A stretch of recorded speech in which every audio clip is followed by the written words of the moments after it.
had the great honor of defending this championship against a lot of great superstars, but you're different, Cameron. I know you're going to bring it.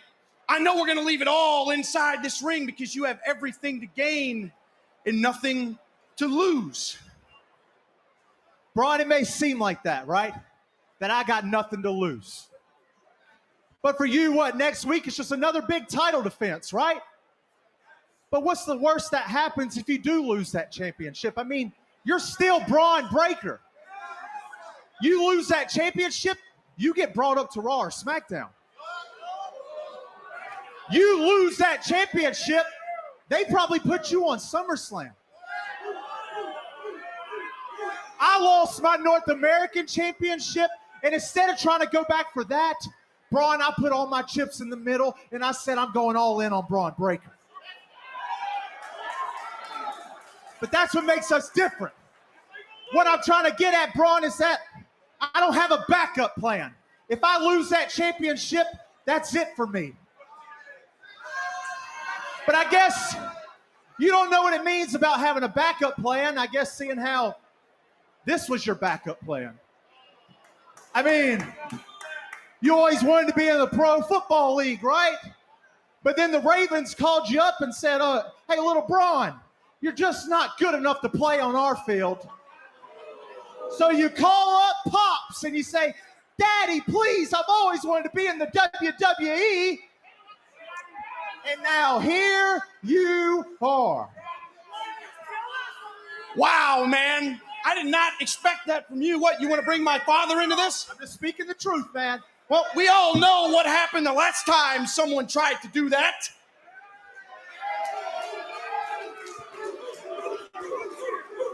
See, I thought this match was about respect. You can say whatever you want with your cheap suit and your phony smile. It's not going to change a damn thing. Because next week, Cameron Grimes is going to the moon. And you're not going to like what you find when you get there, because I'm going to spear you in half.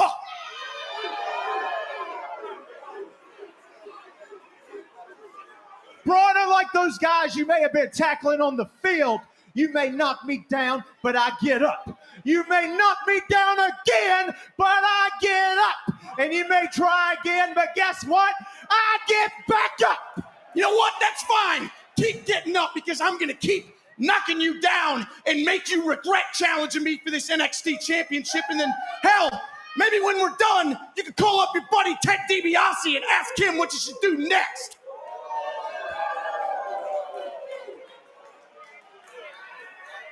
I'm bigger, I'm faster, I'm stronger. You get it, Braun? You're bigger, you're faster, you're stronger. We all see it. But what you don't have, and I'll say it till the air in my lungs runs out, you don't have heart, and you don't have my heart. But it's not your fault, Braun. It's just genetics. Your daddy didn't have no heart either. That's why he was never a world champion, and that's why you had to look. Oh! Breaker has heard enough.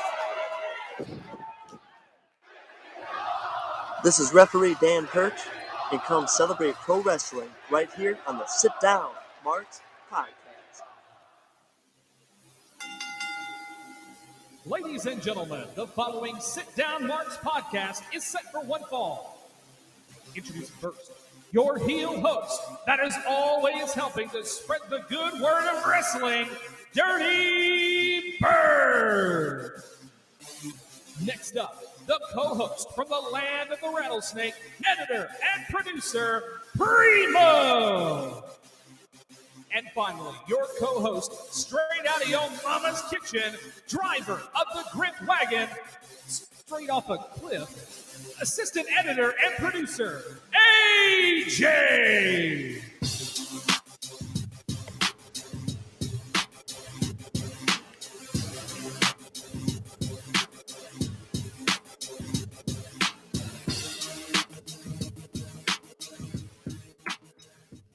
What's going on, everybody? Come on in, sit around. It's time to talk a little wrestling with you boys. The Sit Down Marks. It's episode number 70. Welcome, everybody. What's going on? Thanks for everybody for tuning in today. And also thank you to TW Ward, as usual, the voice of Memphis Wrestling, for bringing us in each and every week. Welcome to the pod. First of all, my co-host, formerly the waitress crippler, still from your mama's kitchen. AJ, what's going on, my man? Somebody call my mama. That's what I bring to the table. Hey, y'all. Is that what you wanted? Can somebody call my mama? It's about to get funky up in here. Yeah. And feeling funky today, coming in, your three-time Kurt Angle Trophy champion, Le Champion of the Sit Down Marks podcast. What's going on, Primo? Not a whole lot. Just champ stuff, crop dusted the hell out of myself.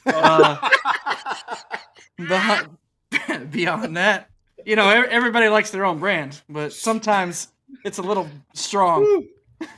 Getting funky up in there. I got a little too funky. You might get a little funky from eating some rolls. Maybe The Nightmare Factory was the Funk Factory. Welcome to the pod today, boys. I want to also thank everyone listening on all the podcast platforms out there, including Apple Podcasts, Spotify, iHeartRadio, and many, many more. Also, I want to thank Jet Designs out there on Facebook. Go check out Jet Designs. He sponsors the podcast. If you need a die cast, he's the man to go to. He's the man to get those custom die casts made. Go to Jet Designs on Facebook and check him out. And also, if you're listening to us, it must be Fridays and also throughout the week on SportsWire Online Radio. SportsWire Radio each and every week. Thomas Bryce plays us quite a few times throughout the week, and we really do appreciate it. So if you miss us, you can check us out over there, and we appreciate everybody checking us out on SportsWire Radio. And if you listen to us on any of those podcast platforms, check out that review, and while you're there, leave us one, good or bad. We'll take it. We just like those reviews. So we're men, we're boys, not no boys. We're men. So give it to us. If you think we suck, tell us. If you think we're great, tell us. We just need those reviews from us, and we really would appreciate it. So go check those out. So let's get this thing started right off the bat. Let's piss AJ off. What do you say, Jukebox? What do you got here today? Jukety box. Little piss in AJ's coffee.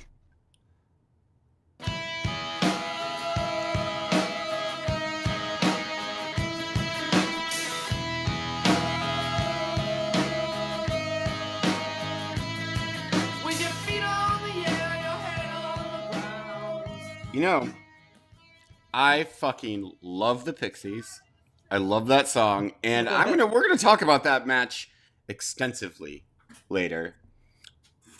But right now, you guys can go fuck yourself.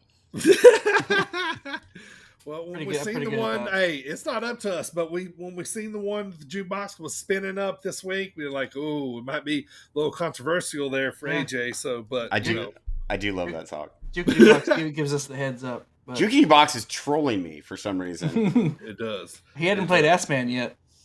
Oh, but S-Man. Watch out, it's coming though. AJ, what do you got, man? Anything happening this day in history? I do have a couple of things. First off, Dirty Bird is old. Make a story out of it. Whatever. Heck yeah. I had no time. Today's not my birthday or nothing. No. He's like, I'm old. Hell yeah, I'm old. I am, 7 days older than last time I talked to you guys. So fuck yeah. I talked to you this morning. I did find this story particularly interesting. So in 1986, by the way, today's June 29th for all you miggity marks out there. 1986. So this is from PW Insider. Pick up 6. The AWA announces that since world champion Stan Hansen refused to wrestle Nick Bockwinkel in Denver, Colorado, Hansen was being stripped of the title and Bockwinkel was named the new champion. Here's what happened behind it. Stan Hansen had been booked to defend the AWA world title on an All Japan pro wrestling show against, I think it was against Giant Baba. And like they were advertising it over there. So when the AWA was like, you're going to drop the belt to fucking Nick Bockwinkel, Stan Hansen was like, yeah, fuck you. No, I'm not. I'm going to go honor my commitment to Japan and Giant Baba, and then we'll talk. Sure. So they stripped him of it. And so to retaliate, I guess, like Bockwinkel just got awarded a new belt because Stan Hansen kept the belt and traveled to Japan with it to like defend it. So in retaliation, he took the belt and ran over it with his car, effectively like ruining the belt. And then he sent it to Vern Gagne, which I thought was hilarious. Like he completely fucked the belt and then sent it to Vern Gagne. So I was like, good for you, Stan Hansen. So it wasn't Corel brand or whatever, Unbreakable. No, not yet anyways. So I thought that Good was a really shit. cool, Yeah, real cool good story. shit. Yeah, I like that kind of stuff. And then a couple of other things in 98, after Steve Austin lost the title, the WWF World title, he won it back from Kane like less than 24 hours earlier. It's like, you have been excellent at booking your entire lives, WWE. Awesome. And then in 1999, the Hardy Boys defeated the Acolytes for their very first WWF World Tag Team title. That was in Fayetteville, North Carolina. I always felt like an asshole was coming. Yeah, that was awesome. No Hardy Boys. I did like their music. So that's really all the interesting things that I have for this day in wrestling history. Nice. All right. Primo, you got anything in the headlines here for this week? I do have a few things in the headlines for us here this week. Bored? Yeah, I don't know what that was at all. You say you're bored? Yeah, with your I didn't even give you the headlines yet. with your sass mouth. Well, fuck, I don't have any headlines. No headlines. He's pissed at you about Orange. See, this was happening. You think? Yeah, I'm gonna be fucking. Yes. What a great Anyway, song though. Like, the It really Pixies are is. so good. So first off, I want to start with. This isn't in my notes, so I need to get out of the way before I forget. But I recently, within the past week or so, I saw that somebody in the wrestling community discovered that Joey Ryan was working at Disneyland. And today, Disneyland fired Joey Ryan because they didn't realize who they had fucking working for them. Oh my god, are you serious? I didn't know Yes. anything about that. Oh, That wow. is amazing. They They were fired like, him? "Oh, so we have somebody who's accused of sexual assault or whatever working for us. Wow. Obviously, that's not a good look. No. Fired." Wow, they didn't know who Joey Ryan was? Like, I mean, his whole gimmick was basically like porn star and everything too, right? yeah, like when you hired him, we were like, oh, this is a new person I've never. Doesn't he not have? I'd like to He go back. probably- I'd like to go shaved back his and find the mustache. post because it looks like somebody some private eye took this photo of him because he's like in the distance and he has like the safari hat hanging from the back, looking like he's ready to take people on a jungle cruise. Oh wow. Don't they have like his fucking resume? Like, don't. Just hiring people at Disney, I guess. Wow. In kayfabe news, they hired Ric Flair to be the ride operator for Space Mountain. Hell yeah, of course, right? And He then owns first, that. the first passenger on Space Mountain is going to be Mr. Perfect. You think it would be Liz, but nope. Mr. Space Perfect. Mountain, oldest ride Oldest in the ride, park, longest still has line. the longest line. That's right, baby. That's right. Oh, but yeah. So no, for real though, that's a crazy thing, right? Disney didn't realize who they had working for him. I mean, I don't know his real name. It probably isn't Joey Ryan. I don't know that for sure. I didn't look into that, but it was just crazy. After it was like put out there, some wrestling fan was like, "Look who the fuck's working at Disney," and they posted it online, and then Disney was like, "Oh shit," and they fired him. Yeah. Oops. Yep. So, man, social media, man. Social media. Yeah. Jesus Christ. So, moving on to what is in my notes. According to Tony Khan, Forbidden Door had $1 million in ticket sales and $5 million in pay-per-view buys. Outstanding. Whoa. Crazy, huh? Nice. That's got to be one of their highest shows ever. Oh, for sure. PW Insider put out the following message about Sasha and Naomi. For those who continue to ask, as of this morning, Sasha and Naomi remain listed on the active WWE roster internally. There has been no change in their status made internally since they walked out on Raw taping several weeks ago. neither have been officially released. Officially being the operative word there. Post Forbidden Door, obviously we'll talk about the results, but post Forbidden Door, Dax Harwood announced via Twitter that he has a separated shoulder as a result of the three-way tag match. Damn it. I did not know that. Oh, darn it. And They can't get hurt, man. They're so hot right now. And they're finally, on fire. Yeah, they really are. Finally, the last one is pretty neat, I thought. Or you could say pretty good. Pretty good. Pretty good. A new wrestling book based on the world of professionally rewind. Take two. Okay. A new wrestling book based on the world of professional wrestling throughout the pandemic is set to launch later this year. It's called Follow the Buzzards, Pro Wrestling in the Age of COVID-19, and is written by Keith Elliott Greenberg. It's going to be released on October 4th, 2022. The book will chronicle the highs and lows of professional wrestling during the COVID-19 pandemic and will include coverage of some of the most memorable, controversial, and polarizing moments from the last 2 years. His last professional wrestling book, called Too Sweet, was released in September of 2020 and told an in-depth look at the indie wrestling revolution and the world of indie wrestling as a whole. I will be Super purchasing cool. that book. Really neat. Yeah, I thought that was really neat. However, I will be skipping any chapter that's on the Thunderdome. Yeah, you know it's going to be. It's going to be half the book. Just gonna pass right over it. I mean, they got to talk about it a little bit. I mean, that was looking back though, they did what they had to do. Yeah. But still, yeah. Fuck 'em. I mean, we all hated it, but it was the best they could do. Sure. True. Yes. Given the no arenas or stadiums were allowing any attendance, so. Yeah, I mean, it's not the actual Thunderdome that was bad. It was the show during the Thunderdome. I mean, maybe I'll be in the book. I was in the Thunderdome twice or 3 times. 2 times. They're going to be like in frequent flyer Primo. Always had his face obscured by a ring post. That's right. He did. Virtual. But yeah, so that is Primo. Today in the headlines on June 29th, baby. All right, it's time for a shout out here, boys. We got a message. All you got to do is message us on any of our social media platforms. Sit down, Marks, and let us know when and where you listen to the podcast, and we will shout you out on the pod. Robert from Florida, guys, says he listens to us at work. Found us from a random search on. I think he said Spotify podcast. I'm pretty sure.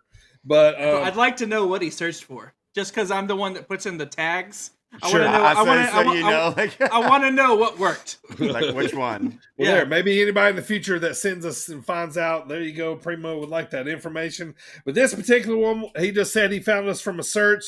Enjoys the pod. Has been listening. He said for about 6 or 7 pods now. So welcome to Sit Down Mark's world, man. And thanks for listening. How about it, boys? Absolutely. Yeah. No. Thank you for listening. And I just can't stress this enough. I've said it once before. I am more satisfied when I hear that somebody organically found us from a search. Yeah, because it means that our search optimization is getting better, and we're flooding the market with our crap, right? With our crap. with our bullshit. Yeah, exactly. So it's awesome, to know that somebody, maybe if he typed in wrestling podcast, we were one of the first 20 that he saw, and he thought that our faces looked funny, so he clicked on it. I mean, our faces do look funny. Bunch of ugly men. Yeah.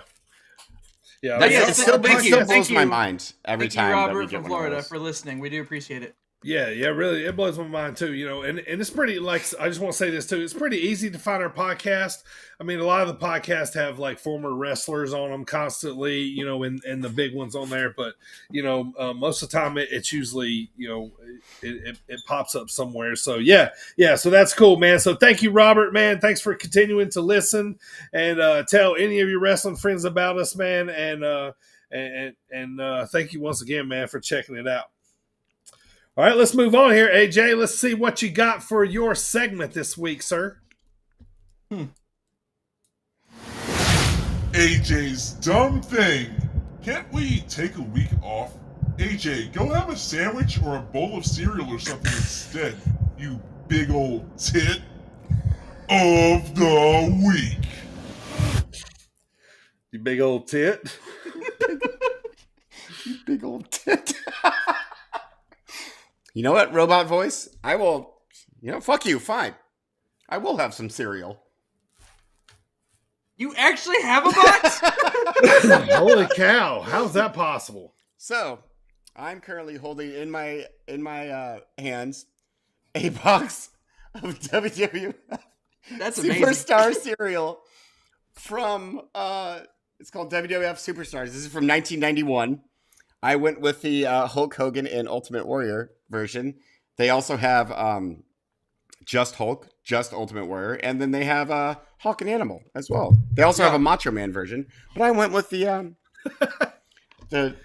double. This is This is from 1991. Sure. Do not eat that. Do not. Oh, do not. No way. No. Was it sealed? What is it? What's it like? Is it stale? Is it like what compare? What's it compared to? It Of course, looks it's like stale. I forgot what it looked like because I saw the commercial. But obviously, is it like stars or something? Yes. Yes. Do you guys ever just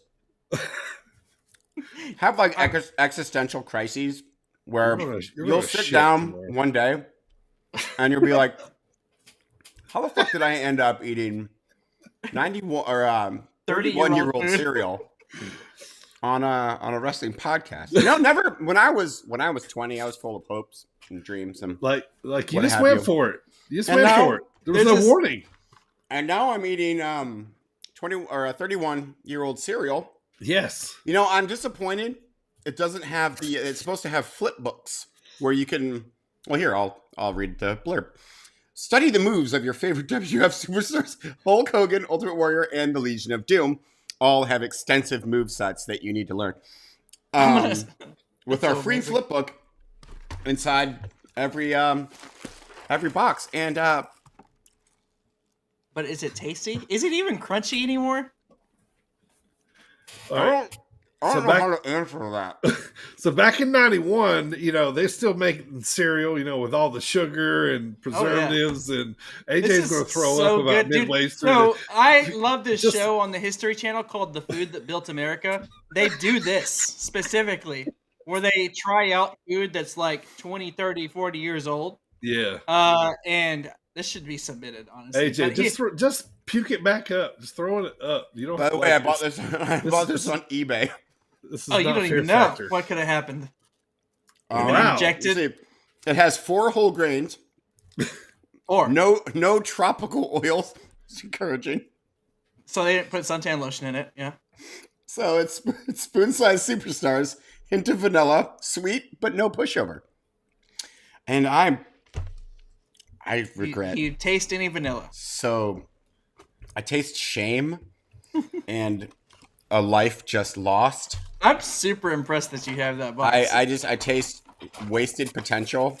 And you're going back for more. See, it must be decent. He keeps eating it. So it's time for Breakfast Mania. Introducing WWF Superstar Cereal, the Big Taste. Why are you on the box? You're the Legion of Dummies. You're doomed for disaster. What a great crunch! With tasty star shapes that are a super delicious part of this complete breakfast, it'll make breakfast a crunch fest. Yeah! New WWF Superstar Cereal. Super taste, super breakfast, superstars. It's Breakfast Mania! It's Breakfast Mania, the Legion of Dummies. The Legion of Dummies. Not the Doom. Yeah. The Dummies. AJ, you gonna live? I'm good. You all right? I'm fine. Just throw up. That'd be good. All right, well, let's move on while AJ's going to puke in a bucket here. It's time to talk about what we're going to talk about. Welcome, everybody, to the show. I'm the Dirty Bird. AJ, if he can speak. A plus on that. Him and I are going to talk about our weekend at CCW. And, of course, we got to talk about all the Forbidden Door results. A big thing happening today. Squared Circle Questions, our very first kind of trivia game we played inside the pod, is officially 1 year old today. So we're going to play that to throw it back. I got a little surprise for the boys there. And also we're going to do everything we can to get you somewhat excited for WWE Money in the Bank. this awesome Forbidden Door show that we just watched. So, but we're going to do our best. And then, so after all that, last pod of the month. So we're going to review our last Starrcade 98 match. And that match is Juventud Guerrera versus Billy Kidman versus Rey Mysterio. Like I said, Starrcade 98. It's going to be a full pod here, boys. Let's get it going. Thank you guys all for joining us today. Let's get it. This is Levi Cooper. Hey, this is Buck Nasty, Bucky Collins. This is Big B. What's up, bozos? This is Trevor Outlaw, and you're listening. And you're listening to the Sit Down Marks. Sit Down Marks. Sit Down Marks. And you're listening to the Sit Down Marks podcast with DB, Primo, and AJ. All right, so Indie Roundup this past weekend, AJ and I went down to Cape Girardeau, Missouri. We were going down for a big card. It was the CCW Super Show. Upon arrival, CC Dub. Well, upon arrival, we found out that Killer Cross and Scarlett that were supposed to be there missed their flights. Some of their flights did not have pilots. So they ended up not making the show. They ended up getting rebooked for later in August. So they had to scramble and, kind of work out the card and everything. So, but it was still a heck of a card. We still had fun down there. It was a blast. We appreciate Jason and everybody for having us down once again. We got to take a picture with Chris Slammer and talk to him after being on the pod last week. So, and one of the coolest independent wrestling arenas. It was nice, man. It was really cool place. There was my second time there. AJ, it was your first, man. What'd you think about CCW? So at first I thought it was going to be in a school gym, but no, this is it's almost like a dedicated arena, and it was a really cool setup. Yep. Oh God. And I'm gonna send that cereal to Chris Slammer and be like, put this on your shelves. So again, like you said, they got thrown a curveball very, very late in the game. It was like an hour before the show where they had the cancellation, and so they had to scramble, and they did a great job. You could tell that they had to change things on the fly, but it was nearly seamless. So it was still a fantastic show. We had a lot of fun. And I do want to mention, speaking of disgusting things I put in my body that are actually delicious, this wasn't, I don't know why I said that. This wasn't disgusting. Yes, you definitely got to talk about these people. So next to us they had they're called Leap of Faith Nutrition. And it's Chrissy and Dusty. Fantastic. And they had these, their business is they make iced teas and shakes and various other healthy drinks, and it was really cool. They named them after they had jugs of all of them, and they named them after the performers. And I swear I drank fucking 7 of these goddamn things. He did. I did at least 4. At least 4. I know I did. I was I will punch Jesus in the face to have more of these because they were so good. I love them. I kept trying the new ones. I went on down the line and just drank so much of this stuff. It was fantastic. And then at the end of the show, they had some left over, and they came over to us. They came over and talked to us a little bit, throughout the show. And then Dusty came over to us, and he's like, AJ, they had leftovers. So you want to take home some juice? I was like a child. I was like, yeah! So I got juice, and it was great. I love these people. Again, that's Leap of Faith Nutrition. They're in Cape Girardeau, Missouri. If you're down there, stop in, or you can order stuff online from them, and it is worth it. I don't care how expensive it is. It's actually pretty reasonably priced too. It's delicious, and it'll have you wired for months because I'm still wired from it, obviously. Yeah, it was a great time down there, and they rescheduled Killer and Scarlett for August 27th. Now we're not going to be able to go back down there for that because we have a show with Iron Spirit Pro that day, our promotion that we work for. But we'll definitely be back down there for sure. And we appreciate the hospitality. It was fun. We had a good time, man. We also got to meet former Ring of Honor television champion and very recognized Cheeseburger. Yeah, he was cool. He was very cool.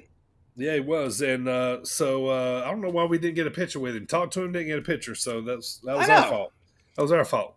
But because we're dummies. I don't know. I was all hopped up on Super T, so I don't know what your excuse was. I was running all over the place.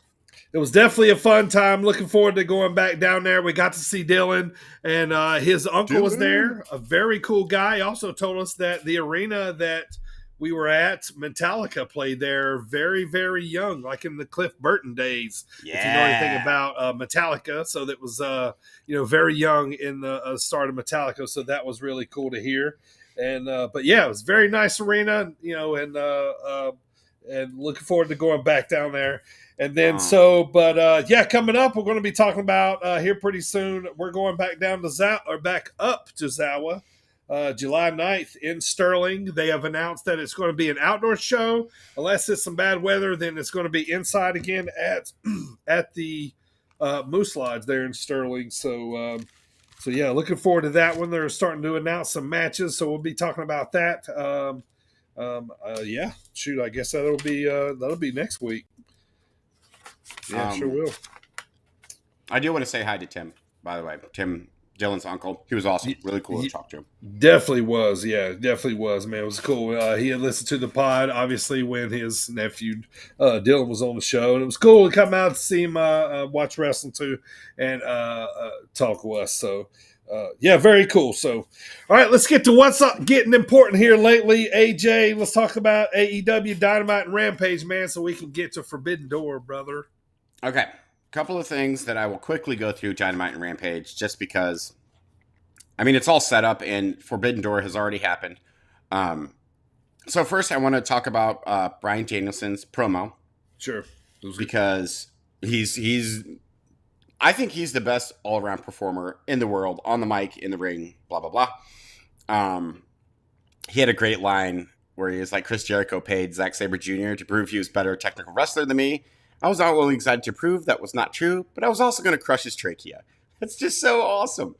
It's like he's a face, but not a face. Like it makes me sad that Bryan Danielson kind of had his balls cut off for however long in the WWE, and now we get like actual American Dragon Bryan Danielson. It's fucking awesome. Hell yeah, it is. So he announces a replacement. The rumor mill immediately starts churning. Christian Cage talked about how he turned on Jungle Boy to the surprise of absolutely no one. Yeah, this was a fantastic promo. I love this. Yeah. This was really good. It was fantastic. I love this version of Christian Cage.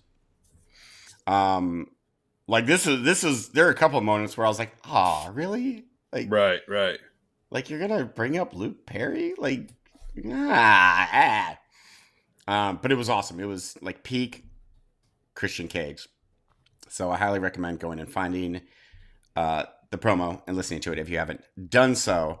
And then, we have some matches. We have qualifier for the All-Atlantic Championship, which Malachi Black won against Penta Oscuro. Hangman Page versus Silas Young. Fine. I was going to say, I thought that match was pretty cool, though. Black and Oscuro. That was awesome. But I enjoyed it.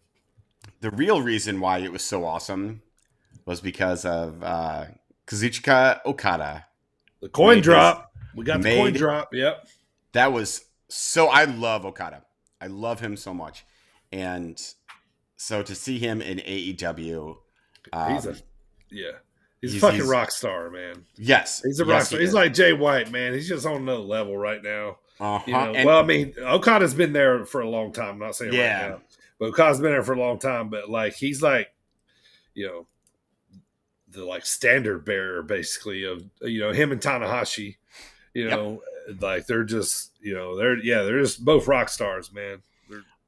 over as fuck. Yeah, rightfully so too. Oh my god, we'll get to Forbidden Door. Ugh, it's so good. I've watched it 3 times. It's so cool to see them on Dynamite. Let me just say that on American Wrestling on Wednesday nights live. It's dope as shit, man. I fucking love it. It was awesome. And then, so I'm gonna skip to the main event, which was Jericho and Sir Murderhawk, just because we haven't talked about Sir Murderhawk in a while. And then against Moxley and the man Tanahashi himself. And it was just awesome because Tanahashi and Moxley were teaming with each other, and it just made everything, like, it upped the excitement level for Forbidden Door even more. So that's all I have for Dynamite, really, if you guys have anything. Yeah. Well, I was glad to see on Rampage Andrade El Idolo. And then the other thing I was going to say, I was happy to see Hook back in singles action. Send Hook. Yes, I was too. Send him back to singles action. He looked a little gassed. A little. But nothing too bad. I mean, he's, 22? Like, he'll get it back in no time. Yeah, let's scrap it. Let's go back to fucking killer. Let's go back to being a killer. Yeah, no face Hook. Yeah, Let's go back that's all I got. That's all I got for those two, man. So do I. Well, and then there was the match with Cash Wheeler against Jeff Cobb, which was great because yes, I like seeing Harwood Jeff and Cobb Wheeler too. just unstoppable. But yeah, that's all I had for either of those shows, just because I just wanted to talk about Forbidden Door. That's all I wanted to do is talk about Forbidden Door for the last 3 days. We're there. Let's go. Yes. You guys want to do the buy-in, or do you want to skip the buy-in? Just do it all. I watched everything. The buy-in was actually good too. Yeah, let's go over it quickly. So first we have Aaron Solo and QT Marshall taking on Haruki Goto and Yoshihashi, which this is just a fun match to kind of, the crowd's coming in to, get their seats. They're getting drinks. They're moving back and forth. So it's just a fun little match. Yeah. Yeah. Aaron and QT are healing here. Yeah. And it was just spot here, spot there, which is fine. It was great. Goto and Yoshihashi won. Up next, we saw Nick Camarado against Mr. Murderhawk himself. I'm sorry, Sir Murderhawk. Sir Murderhawk. Lance Arthur. my apologies. And Sir Lance got the win over Nick Camarado, which is fine. Like, I don't really care that much. And then the third match was Swerve Strickland and Keith Lee facing Kanemaru and El Desperado. Swerve and Lee. Swerve in his glory. They spent a lot of time. That was their name, Swerve in his glory. Which is kind of hilarious. So they got the win. And then Team Taz was in the crowd and kind of being like, you fucks. And so it was awesome. I'm avoiding all the stuff that happened with Max Caster and the Gun Club, because you guys can all go fuck yourselves. Unless you guys want to say something about it. That's the buy-in, by the way. You got to admit, though, Max Caster, when he comes out, like, everybody's, it's over, kind of, because everybody wants to hear what he's going to say, especially if you're in the arena, you know what I mean? Like, if you don't watch the match, you're at least watching that. That's what I was going to say. So, this isn't the first rap gimmick we've seen. No. It's not even in the top 5 rap gimmicks we've seen. But like, this is a good variation. But I'm thinking, like, most of the time when people start rapping out to the ring or whatever, we're just like, okay. But yeah, I think Dirty's right. People, because he said enough controversial shit that people are like, what's he gonna say? Okay. So here's my thought on why people pay attention. So do you guys remember Vine, like the precursor to TikTok? Yes. Sure. So there would be times where I was in the mood to annoy myself. So I would go to Vine and like watch like the popular page of Vine just to be like, oh I'm annoyed now. But I was watching it, just because I wanted to be like, oh, I fucking hate this shit. I just wanted to be annoyed. That might sound perverse, but whatever. I feel like the crowd is like that with Max Caster. They're like, this is so awful and cringy, but I want to be annoyed, so let's listen to what this douchebag has to say. Actually, I don't want to call him a douchebag. He might be a lovely guy in real life. He probably is. I will say this: I like the version of just them two. You know, I mean, I know that Max's partner's hurt. I can't think of his name at the moment. But you know, this Gun Club version is a little funny. But you know, it's a little funny, but it's getting a little annoying now. But you know, I still like it. You know, anyway. So I have to. Anthony Edwards, is that his name? No, Anthony Edwards was Goose from Top Gun. Anthony Bowens. Anthony Bowens. There you go. Talk to me, Goose. So Anthony Hopkins and Max Caster. Yeah. Way off. So we're going to go ahead and kick off. Let's go.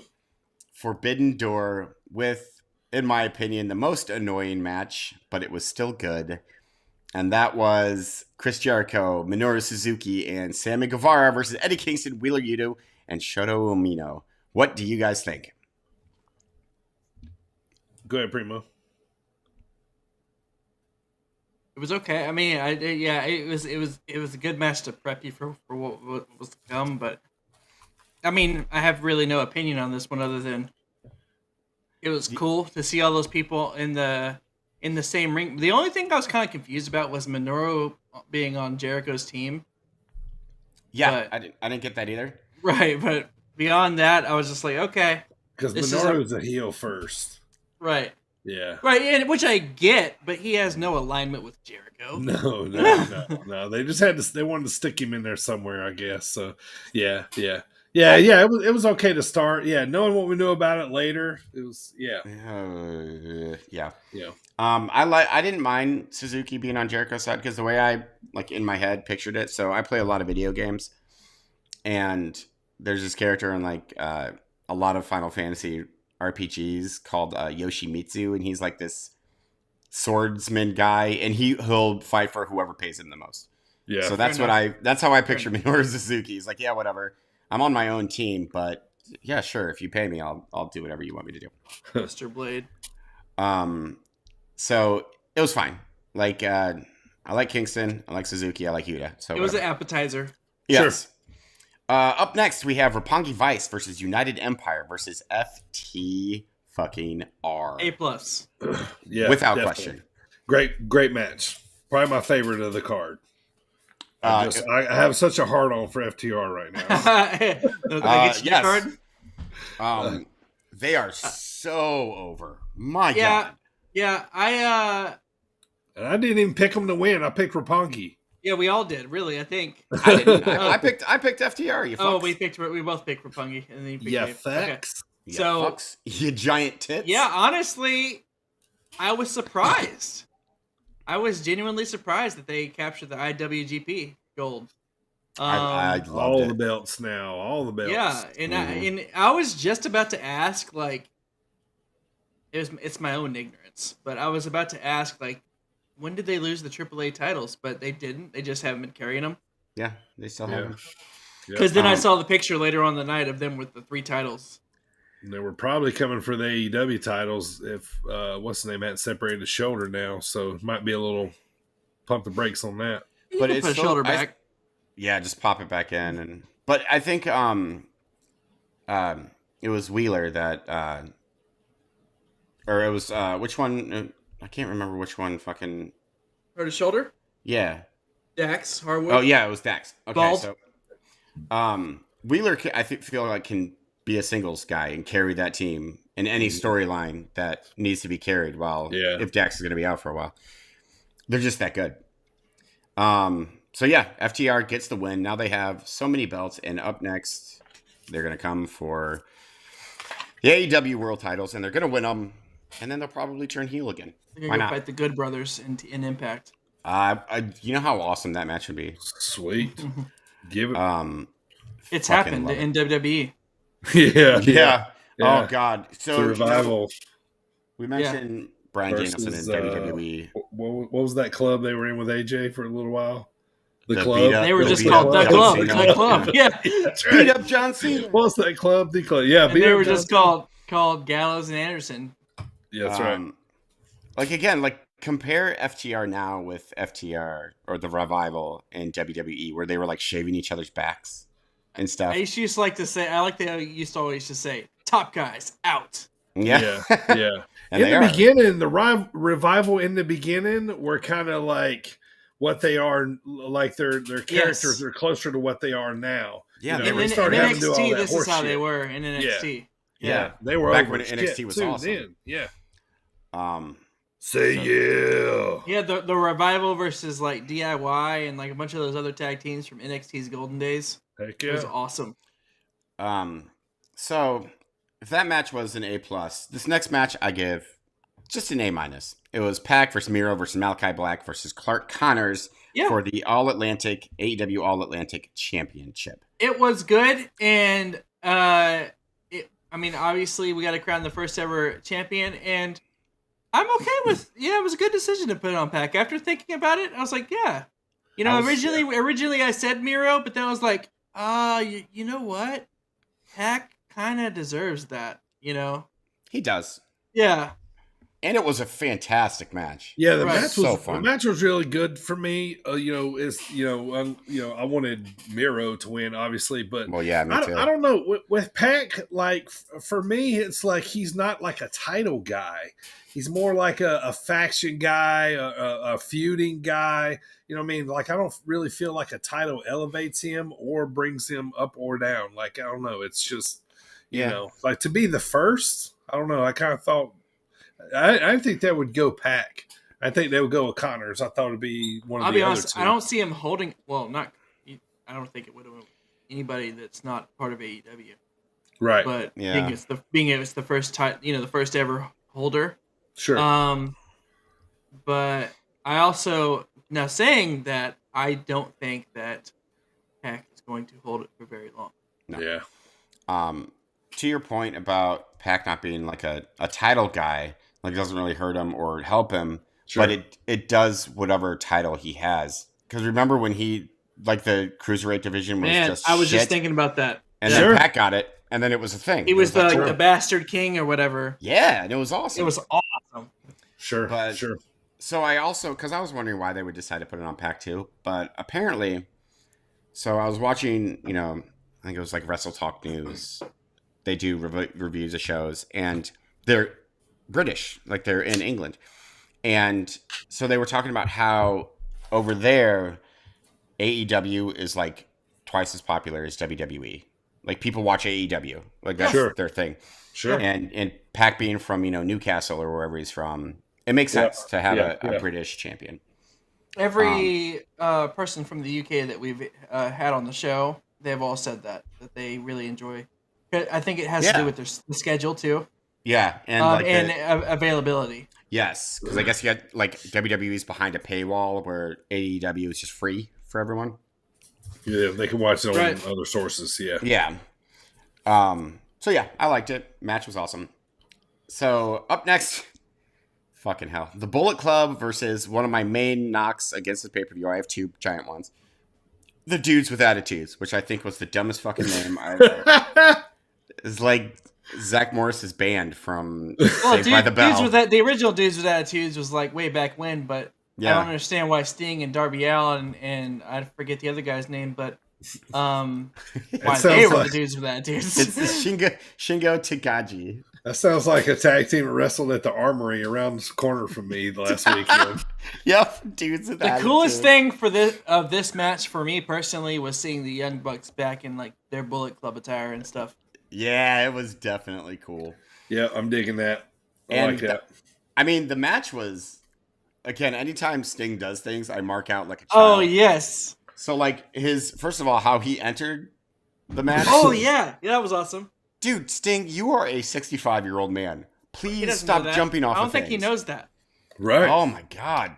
Like, but it's so awesome, man. Like, please don't get hurt, right? But, no, but it's so awesome. He's so inspired to do this shit, man. You can tell he's having so much fun. Yeah, he's having a time of his life. He no-sold the super kicks. Oh, that's one of my favorite moments. And then he just like ducked down for the super V trigger. Yep. Yeah. I love it. I loved it and so much. And they meet each other. He has the best no-sell ever. Like, you know how the Road Warriors, like, they'll get hit with something and they'll be like, boop, and like pop right up. Every time that happens, I'm like, oh, fuck yourself, Road Warriors.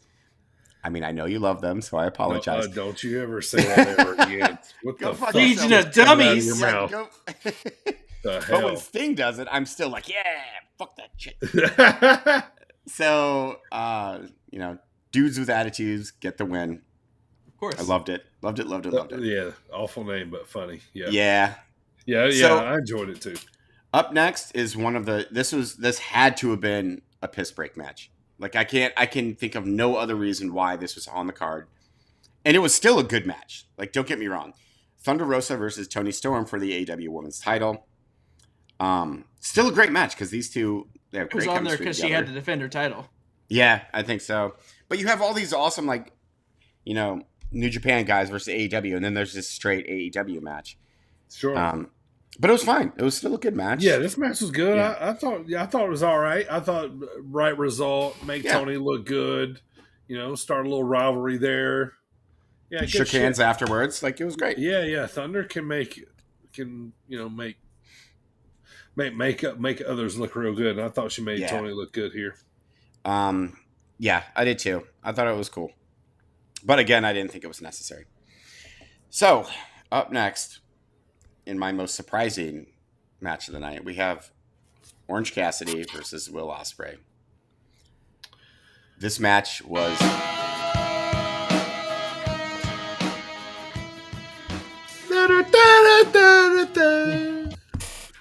Except a little fish. Proceed. And there's nothing in it. And you ask yourself. This match. So what? Did you enjoy an orange match? Is that what you're brilliant. about to say? This match was fucking brilliant. Will. I fantastic. Loved it. It was Will's so good, man. Will's so good. It was really, really, really good. Like, you expect a Will Ospreay match just to be awesome, and they always are. But Orange Cassidy brought it. Like, he really did. He showed that he's not... If they ever get rid of the comedy gimmick with him, he will be solid. Because he spent the whole match basically just trying to show that he could go with one of the best wrestlers in the world. And he kind of did. Like, it was great. Yeah. He got his funny stuff in a little bit, just enough. But, like, you know, I took him just enough. Yeah, I thought he was a little more serious, you know, on this one. And, yeah, I thought it was great, man. I thought it was great. I totally enjoyed this one. Me too. A lot. Yeah. Same. This was almost match of the night for me. Will Ospreay's so good. My God. Hit us one more time, Primo. Let's hear that sweet orange music to finish us up.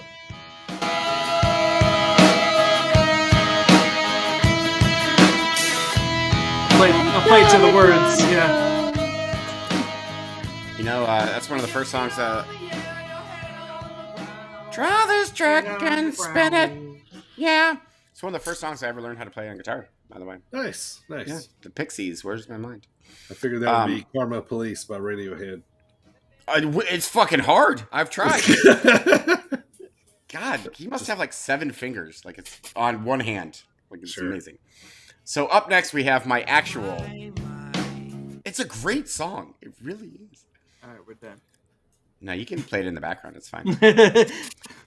So up next, we have Zack Sabre Jr. versus Mystery Opponent.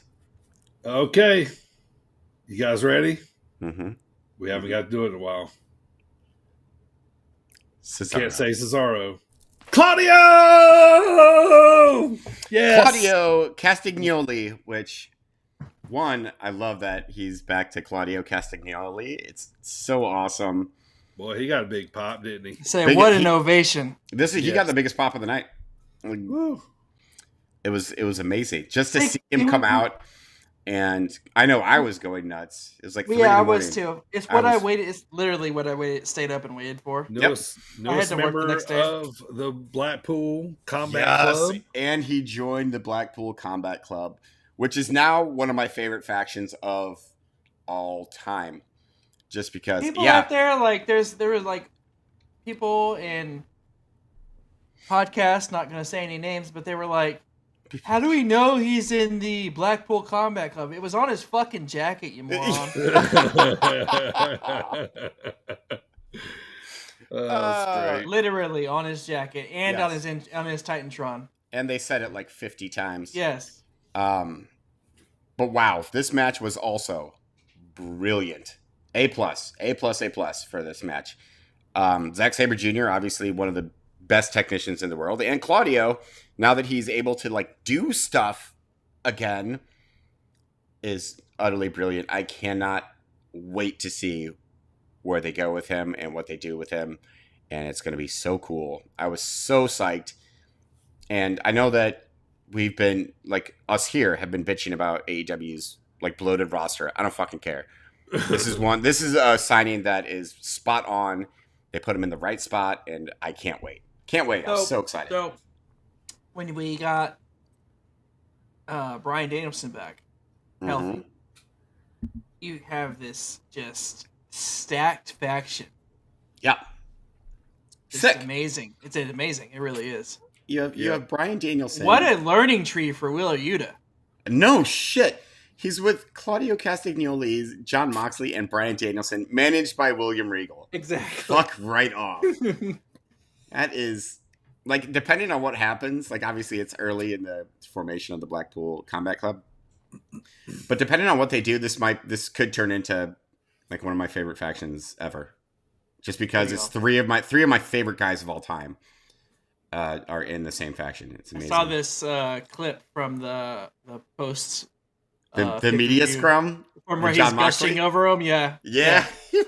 Moxley was just fangirling over Bryan Danielson and Claudio Castagnoli.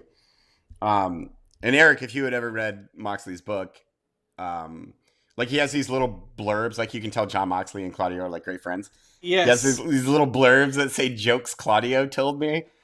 And they're all like the worst jokes ever. So I was listening to the book today, actually. I told you guys I have it. I got the audio version as well. I was listening to it today at work, and one of those did come across that I remember, and I told everybody I work with. And it's so funny because they're all it's just that dry. It's totally like dad joke humor. Sure. Yes. It's what was the one for today? Oh. Nowadays, Lance isn't quite a popular name. But in the Middle Ages, there were people named Lance a lot. See, it's brilliant. It's so stupid. I love it.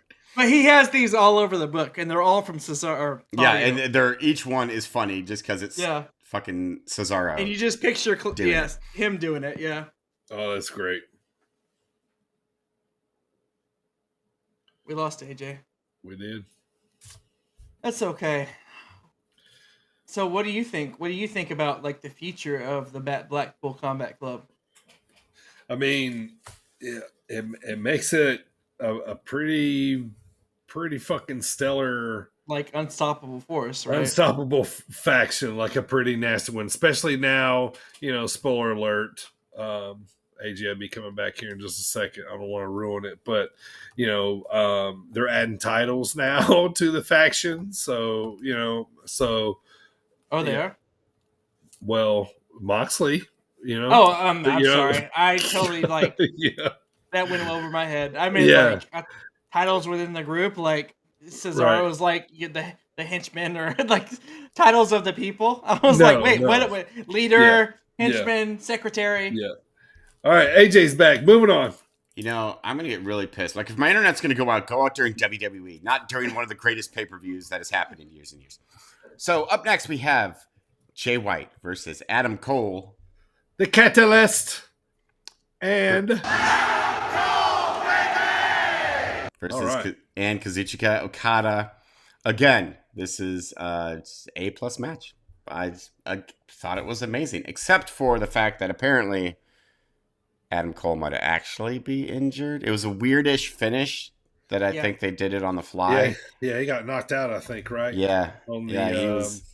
They kind of just scooped him up and pinned him real quick. Yeah, like very quickly. Yeah, they said that wasn't supposed to be in the finish. That was kind of Jay's being smart, because he needed attention at the exact moment. So yeah. So what is that move? He kind of spiked him on his head a little bit. I think it's like what's that move where you're kind of folded over their shoulder and then they sit down real hard.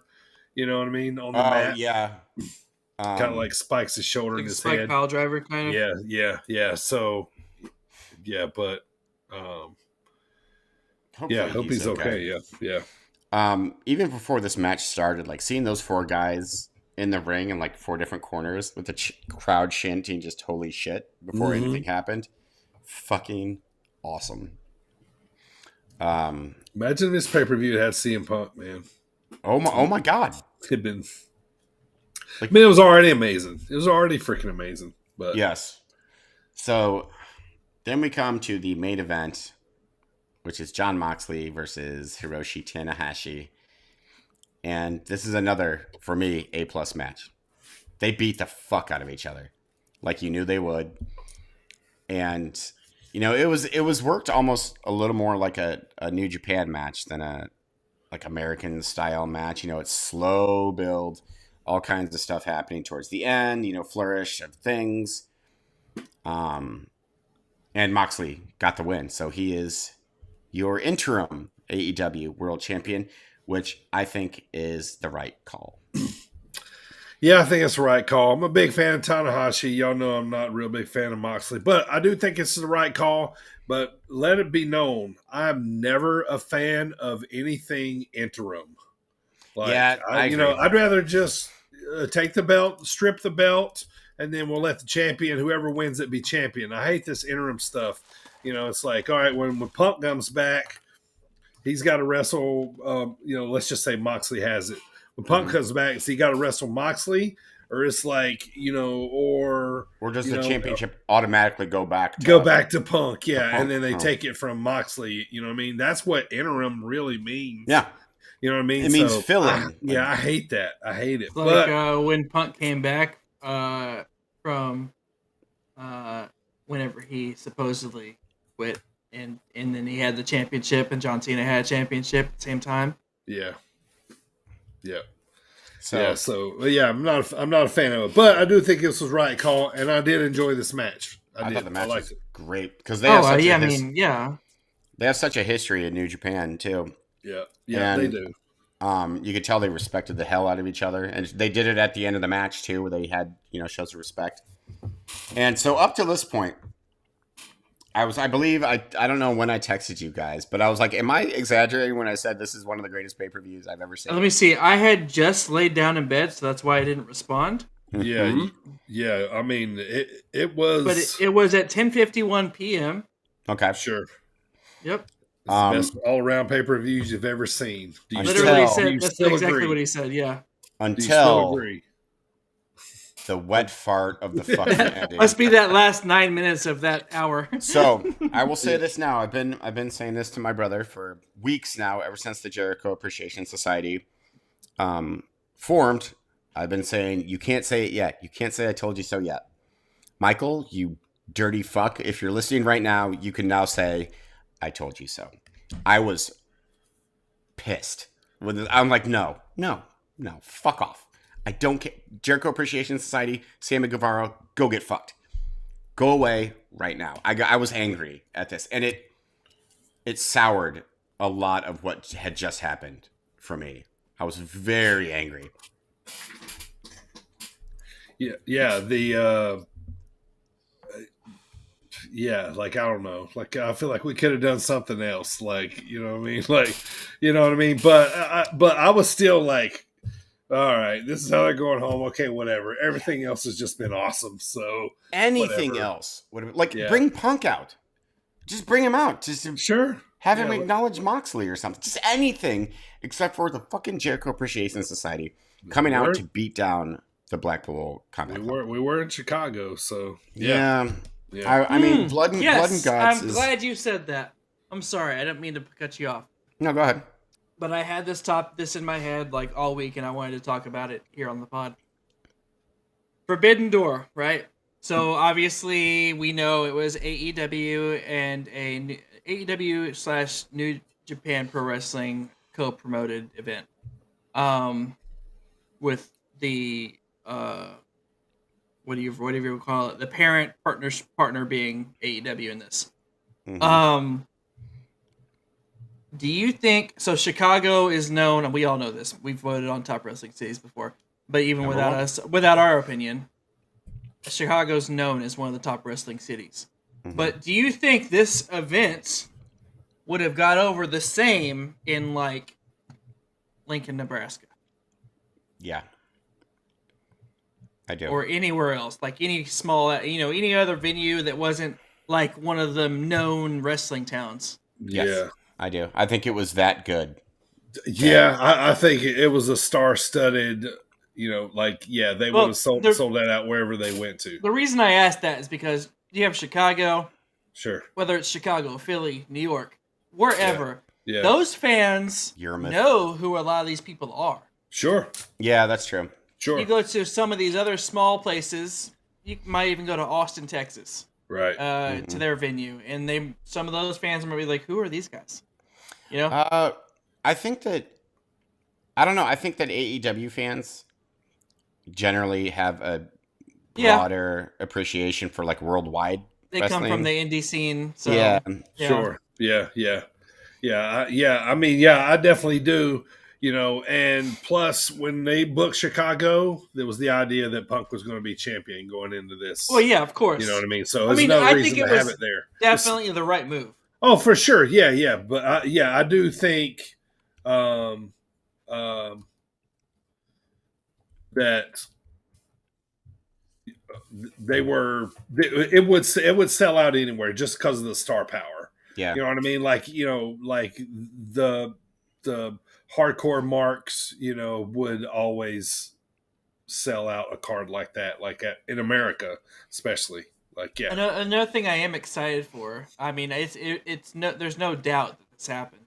That there are a bunch of people out there who may or may not have known as much about some of these New Japan wrestlers who are now fucking gigantic fans. Yeah. Sure. Who are now or starving for knowledge of New Japan. Yeah, Yes. or they've always heard or only seen on YouTube, or it was just phenomenal. It was great, man. It was great. Yeah. So let's rate this fucker. Why not? Okay.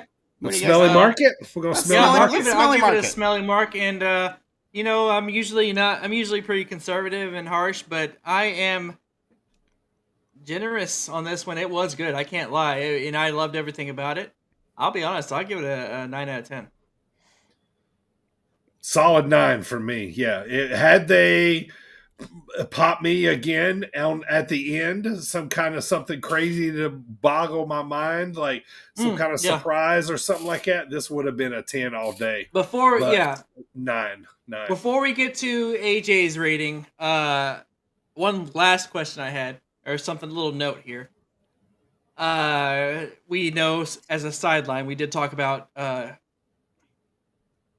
Moxley gushing over Brian and Claudio. But sidebar, Eddie Kingston was jaw-jacking with Claudio. Yes. And at the same and then Kingston's like, "Yo, bro," like to Moxley, like, "What the fuck, man?" But Moxley's like, "Chill the fuck out. He's with me." Yeah. So it's like a cool, weird dynamic, but also cool because it's like Moxley's like, "He's my guy. Chill out." But Kingston and Claudio have a history.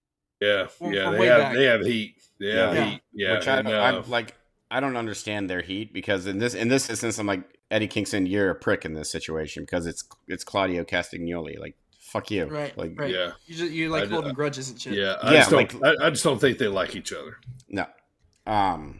So my smelly mark rating is, again, this is one of the best all-around pay-per-views I've ever seen, with in-ring action, with like outstanding spots, with surprises, dramatic finishes, everything was working for it.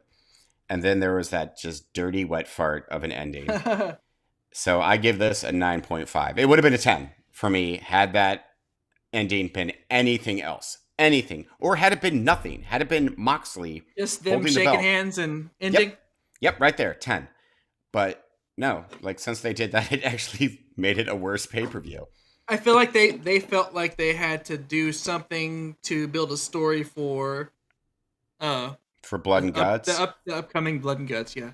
But they didn't. I haven't heard a single positive thing about that ending. No, like But anywhere I look, it's beyond that, it was a phenomenal pay-per-view. Coming into it originally, before I saw the full card, I was,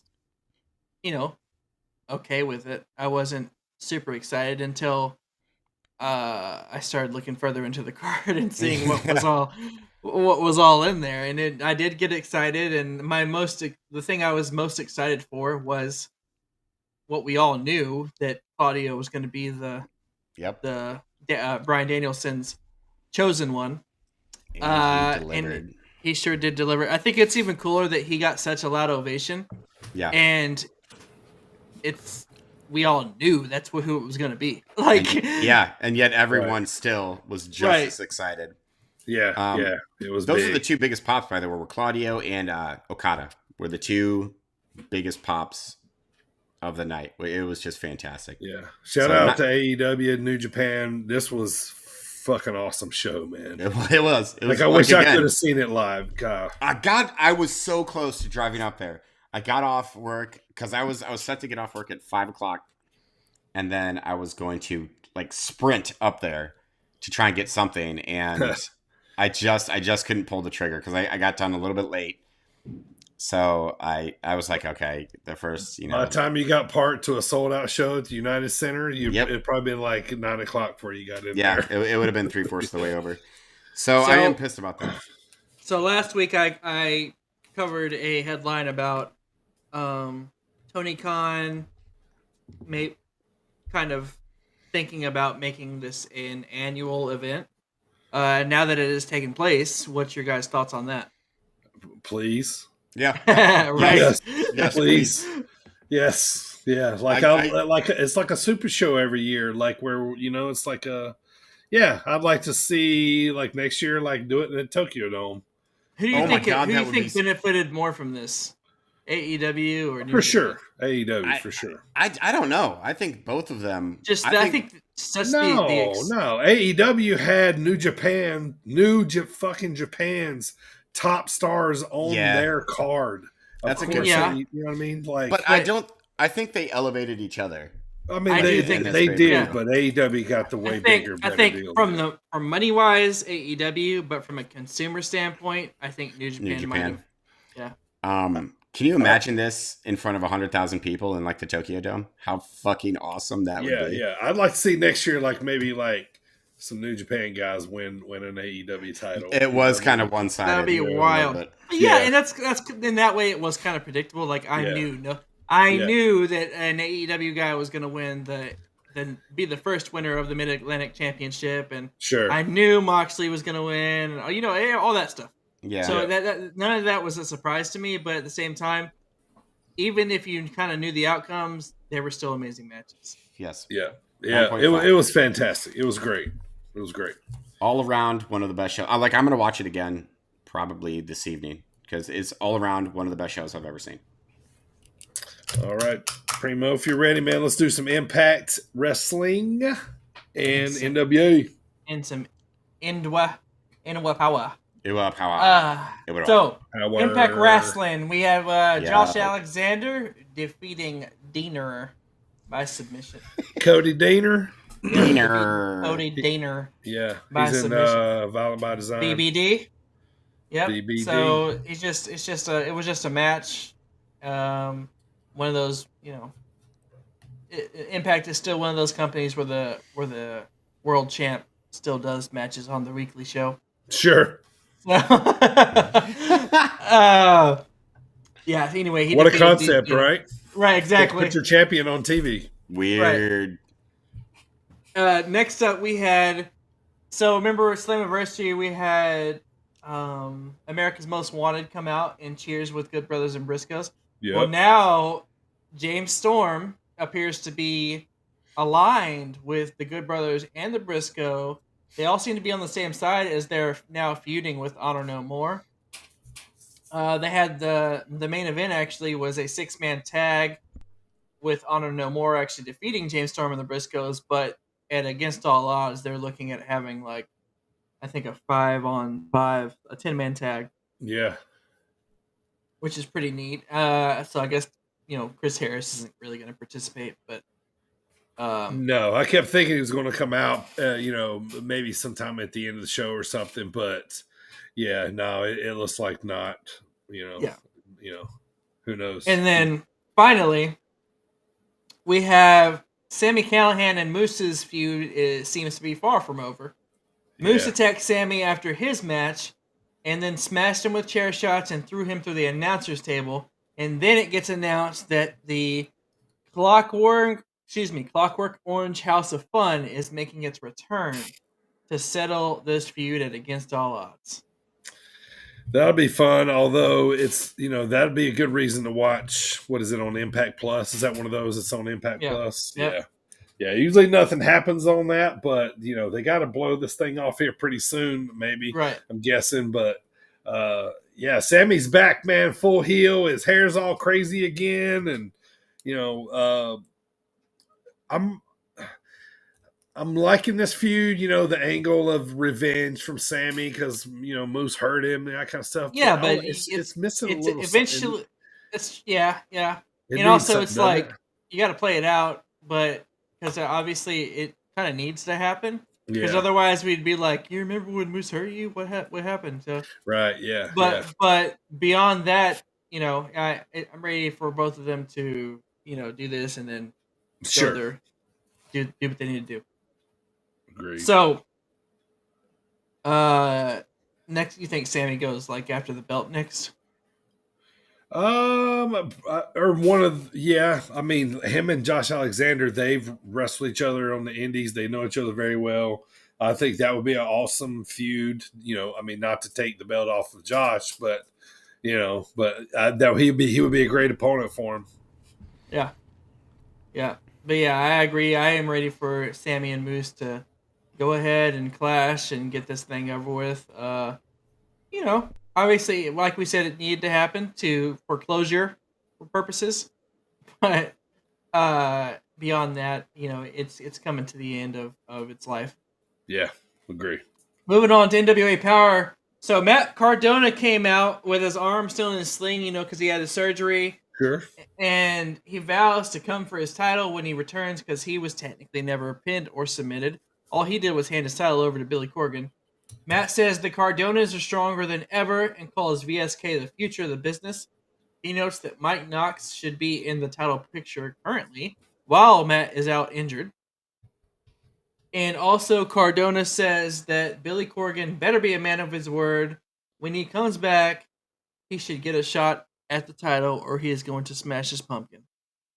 He didn't say that last part. But I did. Oh, did he not? Oh. No. Wow. Okay, so I was about to be like, okay, that was really fucking clever. That was me. No, well, he didn't say that. Hey, Primo, that was really clever. Thank you. Well done. Thank you. I have a funny from time to time. So, Rodney Mack, you remember Rodney Mack? I remember, despite all my rage, I'm still just a rat in a cage. Yeah, of course I remember Rodney Mack. Yes, sir. Managed by Theodore Long back in the day. Yep. Holla, holla, holla. Yep. So, anyway, Rodney Mack man. Correct. Rodney Mack defeated Anthony Andrews, but what's more important about this match isn't so much the match. It's the fact that who his new manager is. Somebody that says they recently ascertained their managerial license, and that is none other than somebody who recently had their so-called swan song, Aaron Stevens. Yeah, what was he doing? So Aaron Stevens, formerly known as Damien Sandow, he's now Rodney Mack's manager. Is that his actual name, by the way? He swerved us all. He his last wrestling match versus Trevor Murdoch at Always Ready. Now he's managing. Good. More of him. And then lastly, in the main event, we had the Commonwealth Connection retain Harry Smith and Doug Williams retain the NWA World Tag Team Championships by defeating La Rebellion in a Lucha La Rules. Resistance. Is that what you mean? No. In a Lucha Rules Bon tag vivant. match. French tickler. So Commonwealth Connection retains. La Rebellion is the former tag champs. So and that was your main event. That is all I got for NWA and Impact, baby. Thank you very much, sir. Let's hop on over to WWE as we are on our way to Money in the Bank. That is going to be coming up this weekend, this Saturday in Las Vegas, Nevada. But before we get there, let's talk about what happened last week. SmackDown. Smacking it down, baby. Attaboy. Was in Austin, Texas. Woo! At the new venue. Down there in Primo's neck of the woods. Yeah, we used to go to the Frank Irwin Center, which is the basketball arena, but now they went to a new one that they built. Okay. The Viking Raiders, they are sort of they got new gear, face paint. You know, they're kind of going back. A little aggressive. The old nasty Viking Raiders are back, so you know, no more funny stuff, so to speak. I can get behind that, but can we just lose the Viking Raiders? Period. Like, I hate it. I can't. So much. I think that's the part I can't get past. Right. I can get all over like these guys that are just brutal and just want to destroy guys every week. Sure. But Ragnar and Crowbar. But Viking Raiders. Now, don't get me wrong. I love Viking lore. I watch all the fucking Viking shows and all that stuff. Sure. But I don't know. It's just not. Yeah. I'm not sold on it on my television for wrestling. Nope. Sure. Yeah. Yeah, I get it. I don't know. However, I was impressed by their aggression this week. Like War Machine worked, you know, when they were, you know, War Machine, but yeah, you know, like it's I don't know, it's hard to go back to the, you know, they've been just I don't know, just funny a while, so it's kind of hard to kind of take them a little bit serious now. But I don't know if they like turn into like do some nasty stuff, like then okay, like I'm back on board. But you know, we'll see though. But they definitely look a little repackaged here. But probably my favorite part of SmackDown was Natalya. She comes out dressed like Ronda Rousey, pushing a stroller, dragging a stroller around. She comes out, takes a lot of verbal shots at Ronda, and obviously Ronda comes out with, I'm not lying, this is probably the best mic segment Ronda's probably ever had here. She looked very comfortable, and she took a lot of zingers at Natty. Some of the couple things she said was, "I'm sorry, is that you, Natty? I didn't recognize you with your rack not out." So as she usually has her tits all pushed out. I saw a tweet that she put out saying something about she's not as fake as all that Botox in Natty's face. Right. Yeah. She's out chasing clout, that kind of stuff. But so this was good to kind of put some more steam on their match that's about to be blown off here pretty soon. But moving on SmackDown, the Maximum Male Models by Max Dupree. Next week, AJ loves that part. Next week, they will be debuting possibly to titillate your guilty pleasures. How you guys feeling? Like the lighting wasn't right. I just like how every week it's Adam Pearce's fault. Yes, yeah. They keep pushing it off. It's kind of funny at this point, but So and the funny thing too is like when Max Dupree's talking to Adam, he's always like three he's like right inches here. away from him, yes. like in his neck, in his face, like always. So that's kind of funny. You can smell his breath and everything. Oh, yeah. I'm like COVID. And then main event, here we go. We got the Usos. 'Cause you're the twos and we the ones. Actually loses to Drew and Sheamus, who was told if they win this match, they would qualify for Money in the Bank, and they do so. So the Usos, outside of title matches, kind of been on a little bit of a not so much of a win streak lately. A lot of a losing streak. Sure. Yeah, so it's a little weird. I mean, like it's Drew and Sheamus. I mean, why are Drew and Sheamus tagging together? Because they had to. That was part of the storyline there. Yeah, they had to work together to be able to get their spots on Money in the Bank. Because never mind. Actually, never mind. I'm just I'm not even gonna. Nope. Moving on. So Drew and Sheamus were feuding. Adam Pearce put them together and said because they both wanted a spot in Money in the Bank. So Adam together said, "Look, if you guys go and beat the Usos, which they didn't think they would because the best tag team in the world, and they did. So sounds awfully bar-ish. There you go. Last week they had a match, like they had a singles match. Yes, Drew and Sheamus did. They had it was a double count out or double DQ or something like that, and which ended up putting them in the Money in the Bank match because they neither won or lost. Sure. And I guess this was a way to tie up that loose end. Sure. All right, so moving on to Raw. Right. Yeah. Moving on to Raw, Laredo, Texas. Finally, John Cena is here. He is shown saying hello to everybody. Everybody's lined up for him, clapping, all that kind of stuff. That John Cena's in the building, and so a lot of Cena stuff's shown throughout this show of segments, Dr. Thugonomics, Ruthless Aggression era, all this, video segments and stuff were shown throughout the night. But for the last spot in Money in the Bank, they had a battle royal, and the winner of that battle royal was our guy Riddle. Acknowledge.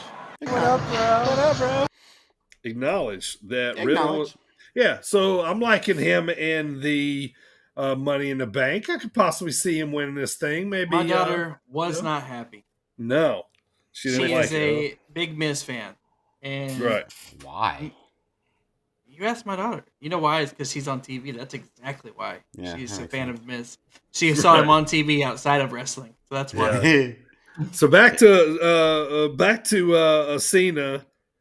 They have these celebrations that people have, or video celebrations people have sent in congratulating Cena. Daniel Bryan was one of them. All kind of superstars from all kind of eras. Congratulating Cena on his 20 years in WWE. So Daniel Bryan, Big Show, and Jericho. Yeah, all former talents, So that was kind of cool to see that happening. But kind of probably my favorite part of outside of Cena coming back was Theory comes face to face with John Cena, cuts an awesome promo on John Cena right in front of his face when John was going around saying hello to everybody. And so here's that promo face to face. Check it out. I'd introduce myself, but I'm sure you already know who I am. Hell, everybody knows who Theory is. No. You always get to talk.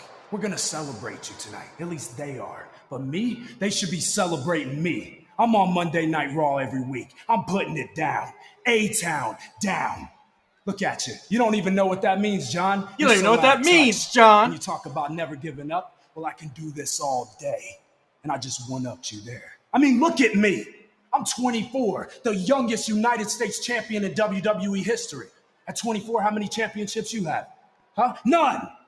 And then what? You weren't even in WWE, John. But look at me, Mr. McMahon's hand-picked protege. This body, these arms, this championship, it can't be touched. And you? It's 2022 and you're a grown-ass man wearing jorts. You know, I'm gonna capture this. Yeah, I gotta say I like the promo. Me too. I know the one part that AJ doesn't like that sticks out. But beyond that, I actually hated this promo. I thought it was really good. I thought it was really awesome. I thought it was pretty cool. I mean, but at the same time, Austin Theory has been winning me over kind of week to week. You're not A-Town down, AJ. A-Town down. You don't even know what that means. Look at you. Look at you, grown ass man wearing jorts. See, that line would have been funny if Cena himself hadn't made that joke like 2 years ago. Like the whole thing. And why was he talking like this? John Cena, but me, everyone paying attention to me. Fuck you, dude. Like, Jesus Christ, I don't give a shit about anything that you're saying. Oh man, I love that. The fact that you're comparing yourself to John Cena, he's been a world champ 16 times. Like, shut the fuck up. You are so not credible. Maybe one day Austin Theory will be a 17-time champ. No. And right now, is it really a good idea to brag about how you're Vince McMahon's hand-chosen fucking protege? Is that a good thing to talk about right now? I didn't think about that. Yeah, that's. I hate it. I hated it. I hated it so much. Yeah. I thought it was good. To be honest. I thought it was terrible. I thought it was tone deaf and not funny and annoying and. I mean, minus that part about VKM, Budokan Mafia. That is. Sure. I totally forgot about the VKM. But no, minus that part, I really liked the promo. We talked about it before. I liked the part where he was like, "You don't even know A-Town down. You don't even know what that means." And then he also pointed out that he's like, "I'm 24. What were you doing at 24? You weren't even in the WWE." So speaking of Vinnie Mac comes out, introduces Cena, place goes nuts. I like Cena's new gear, especially the hat.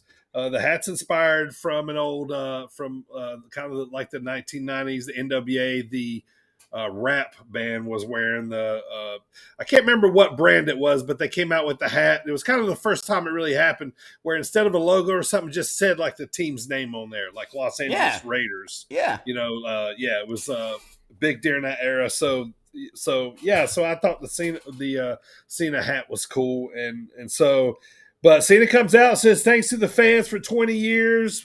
And basically this whole promo, he made it about the fans, not about himself, being the most perfect, lovable baby face, absolutely, that he can be. And instead of making it about him, like I said, he made it about the fans. And also basically saying that, we're just getting started here. So to me, that says he's got a few more runs left in him. He just doesn't know. He just says that he doesn't know when that's going to be. So right. So we know he's at least going to wrestle again. The crowd starts chanting. They go, one more match. And he's like, oh, it'll be more than one. Sure. Yeah. But I also like how he said, if I get back in the ring, not when, but if I get back in the ring. I thought that was cool. It was a nice little touch. Right. Yeah. And also he brought attention to the best sign of the night, which was the 20 years of jorts sign. Yeah. Hilarious. It was cool to see him. Cool to see him back. He's multi-generational. Yeah. I gotta be honest. I tuned in for this live. Sure. I was kind of let down. Yeah, it was okay. He didn't mix it up with nobody. No, he didn't at all. Yeah, he did a little bit with. He dabbed it up and high-fived and shook hands. And, Yeah. No, there was needed to F you, man. Right. But there was. Exactly. I did like the little interaction he had with Seth Rollins, and when Seth Rollins was like, "Yeah, I'm gonna go. Maybe I'll be." Yeah, that was good when he was doing his song. And then Seth Rollins, John Cena's just laughing. And Seth Rollins like, yeah, hey, what are you looking at? What's up there? What are you looking at? Right. I thought that was great. So Seth Rollins is a gold mine. Yes, he is. Without question. Everything he does. But yeah, so it was most of the night was about Cena, and last thing about Raw was Becky Lynch won the last spot in the Money in the Bank women's match. She was very happy, elated, kind of feel like they might be leaning towards her here for this possible win this thing here. So it would kind of make for a good story because she kind of treat it like the title. You know what I mean? She put it over. Yeah. And so I get that we've done Becky in this spot like 1,000 times before. And that's all WWE does is like recycle stuff. And I know you're not the biggest Becky fan. Sure. But like, say the two winners are Riddle and Becky. I would be completely okay with that. Yeah. I mean, I just fucking like, damn it. Like, what are we gonna do? Like, I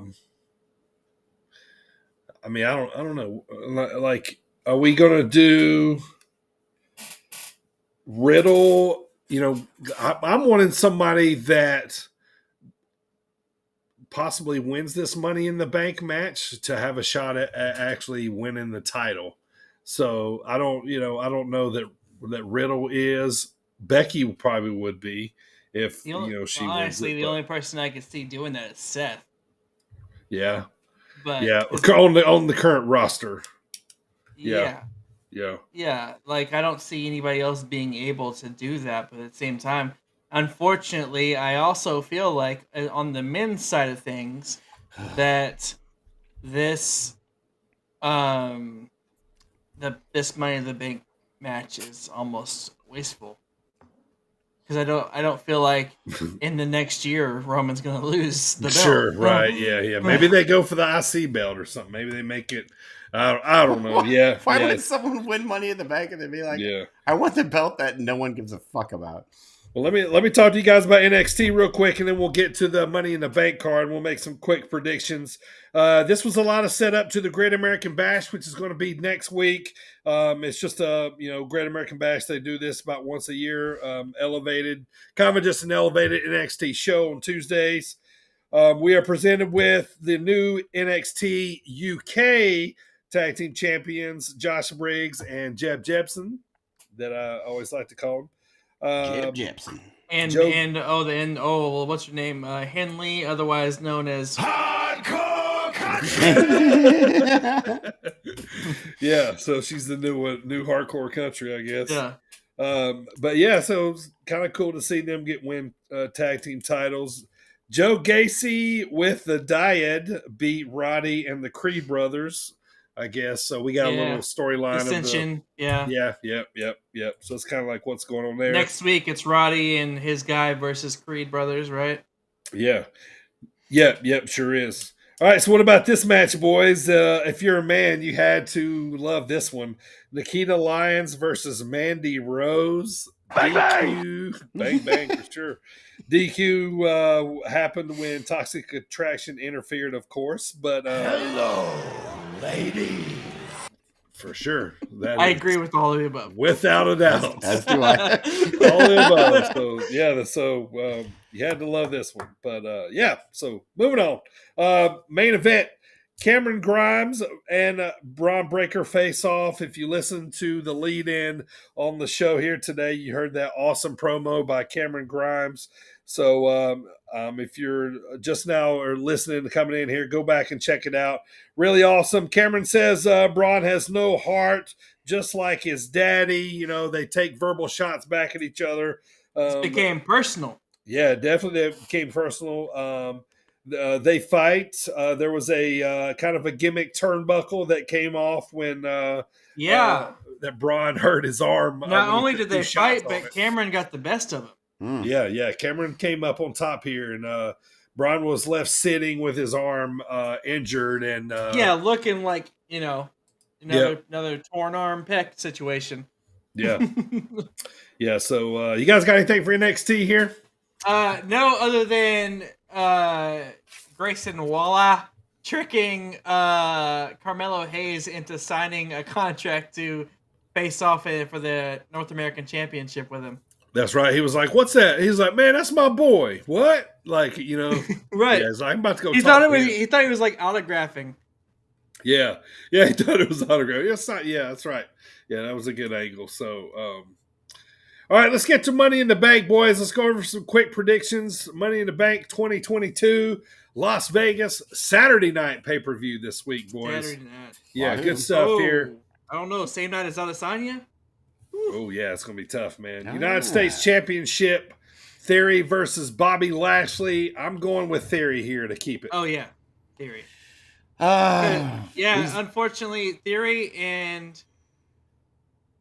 Well, it's not unfortunate. I just feel like he's going to keep building.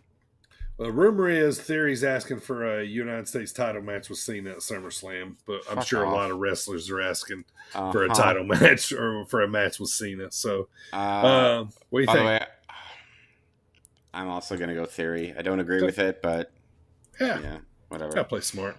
Yeah.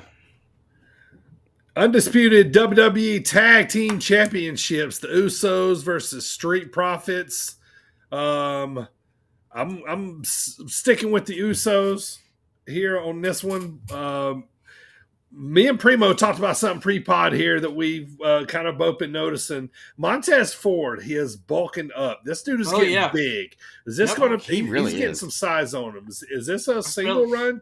That's my opinion anyway. Yeah. He's getting jacked for a main event run, a singles run anyway. I can see that. Yeah, I mean, he's got all the tools, man. He can wrestle. He's great on the mic. Yeah. You know, he's fantastic. I'm a big fan. He's great, man. Yeah, like I'm honestly kind of surprised that he's still, you know, I mean, they're a great tag team together too. But yeah, I would love to see Montez Ford as a singles competitor. SmackDown Women's Championship: Ronda Rousey, the champion, versus Natalya. Sticking with Ronda.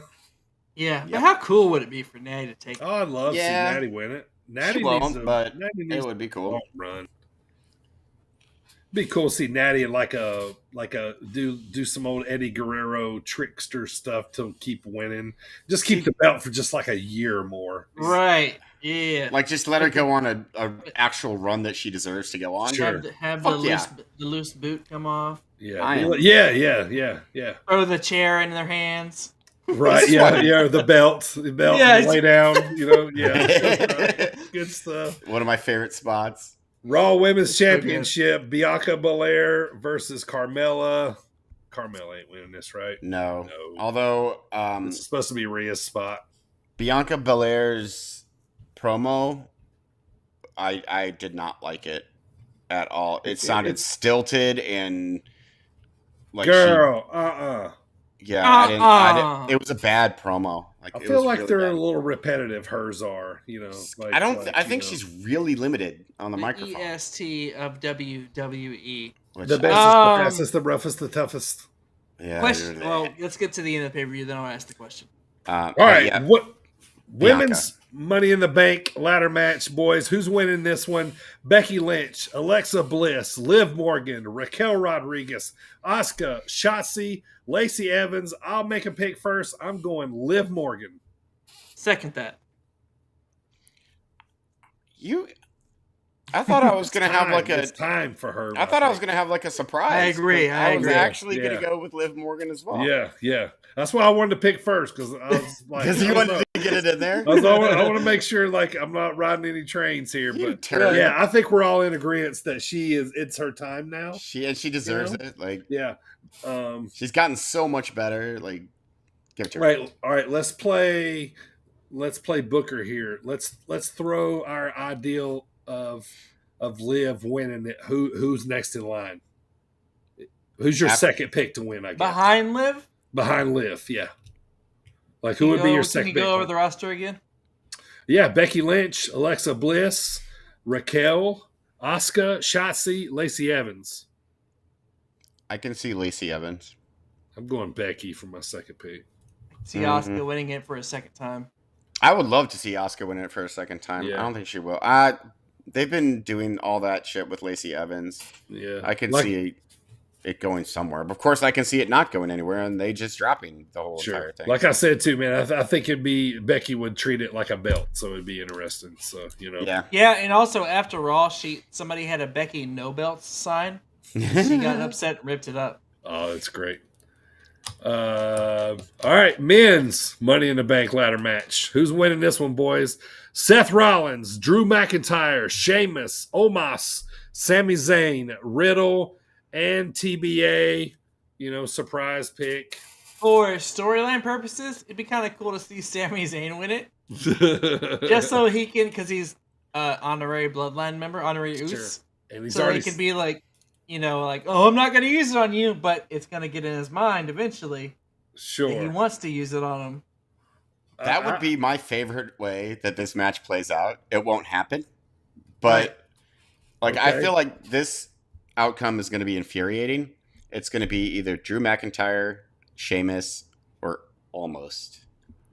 That Sami Zayn winning would be a good way to steer it away from the champion. I would you know love what I mean? that. He would be like, well, I'm part of the bloodline, so I'm not cashing in on Roman.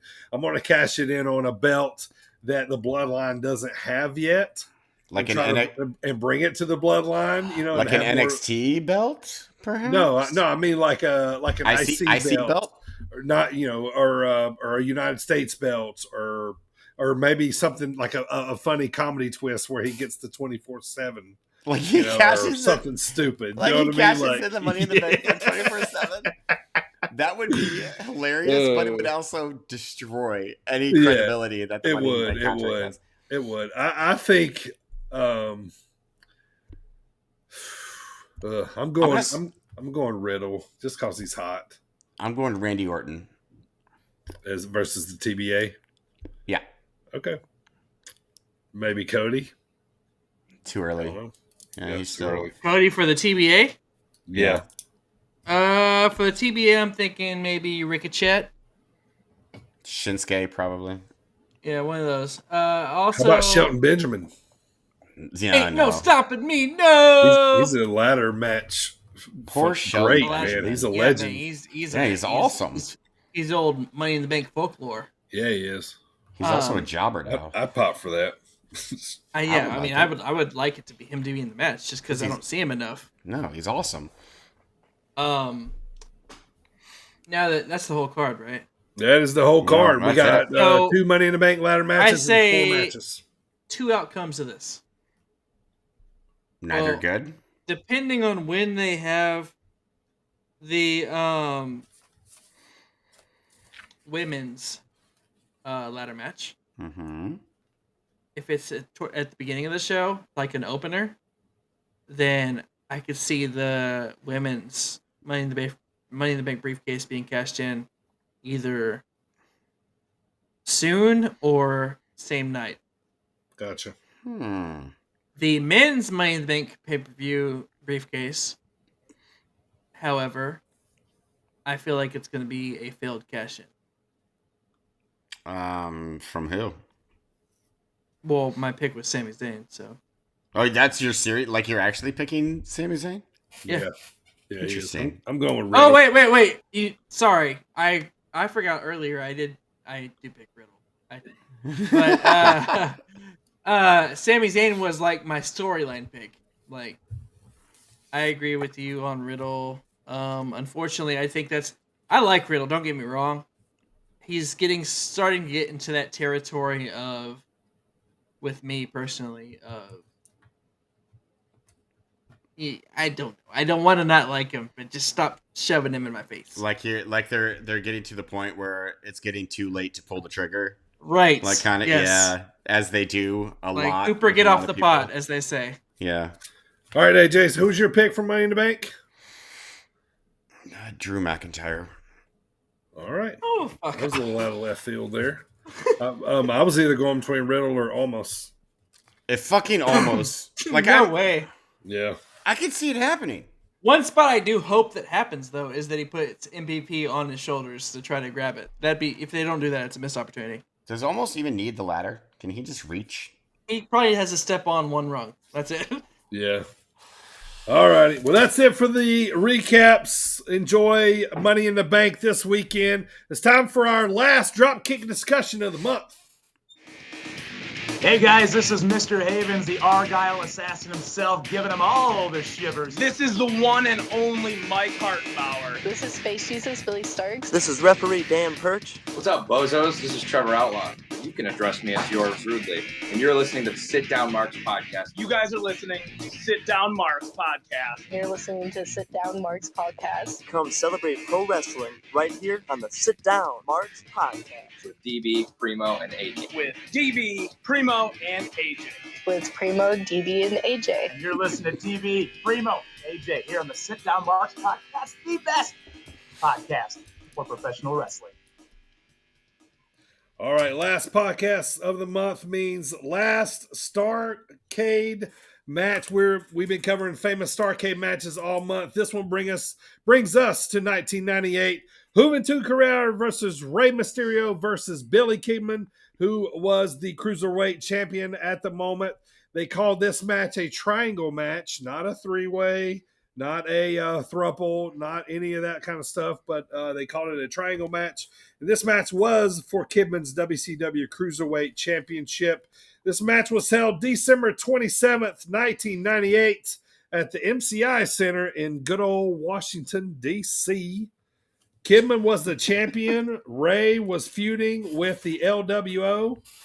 And it was pretty funny because, just going back watching this era in time, Kidman had the wife beater, of course, and the jorts. Always. Yep. Hoovy was no mask with the LWO. Hoovy Juice. And then we had a very young Rey Mysterio here.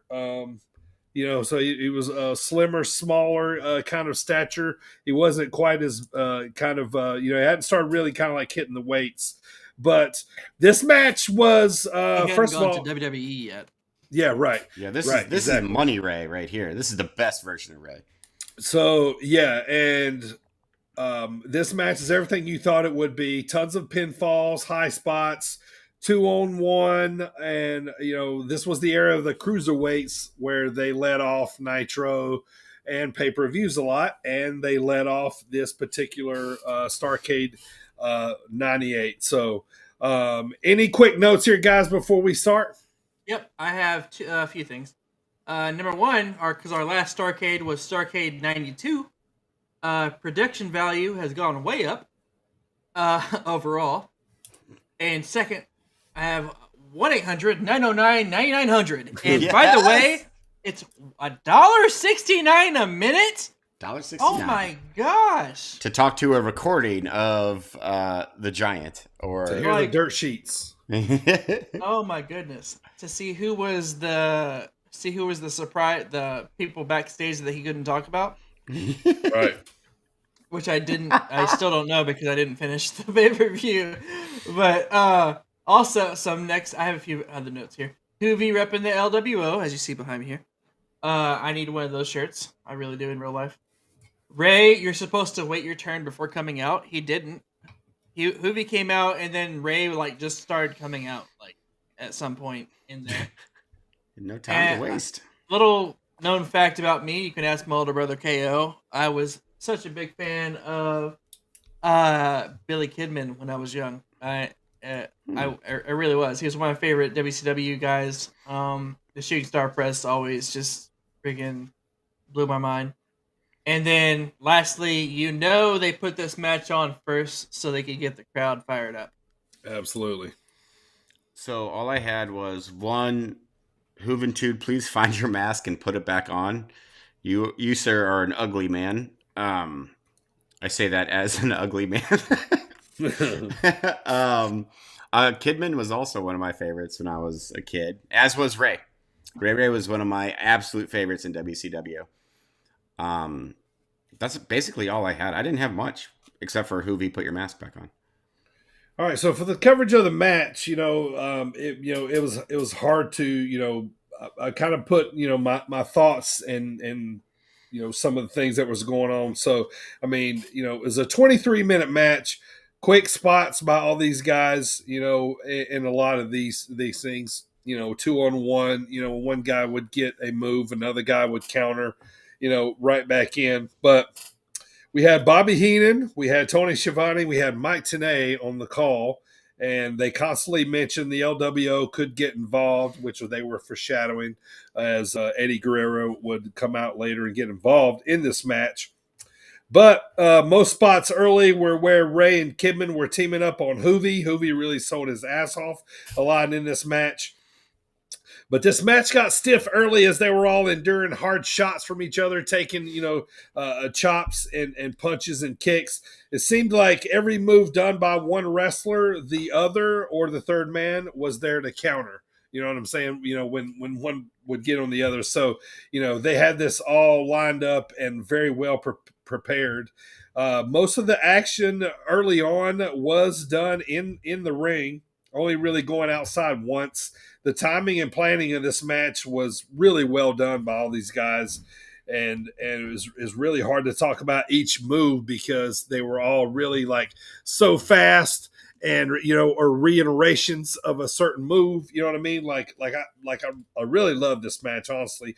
It's just was a really big match that I remembered watching, as a fan of the NWA. But Kidman and Rey, like I said, had most of the offense in the match. Hoovy sold his ass off much of it. Every pin attempt was broken up by the third man. I think they Tenay said they got close to like 30 pin attempts in this. So, it was always the third guy breaking up the pin. There was, however, a scary spot outside the ring where Rey did a Hurricane Rana on Hoovy, who nearly landed on his head, and Rey kind of landed on his shoulder on the apron of the ring, which everybody knows is the hardest part of the ring. I mean, hardest part of the ring. Yeah, of course. So Rey was lucky to not separate his shoulder there. But one of my favorite moves of the match, aside from Kidman, of course, was a beautiful Acai moonsault by Rey, but Hoovy gets the Hoovy driver on Rey, and Rey got a really close 1-2-3, but Kidman was there to break up the pin. And so, as we get closer to the finish here, Hoovy and Rey start to fight over the top rope, and they land on the floor outside the ring. Kidman lands, of course, the beautiful shooting star press on Rey and Hoovy, which, anytime that move is done, it's the move of the night, right? Like, I mean, it's that beautiful, you know what I mean? So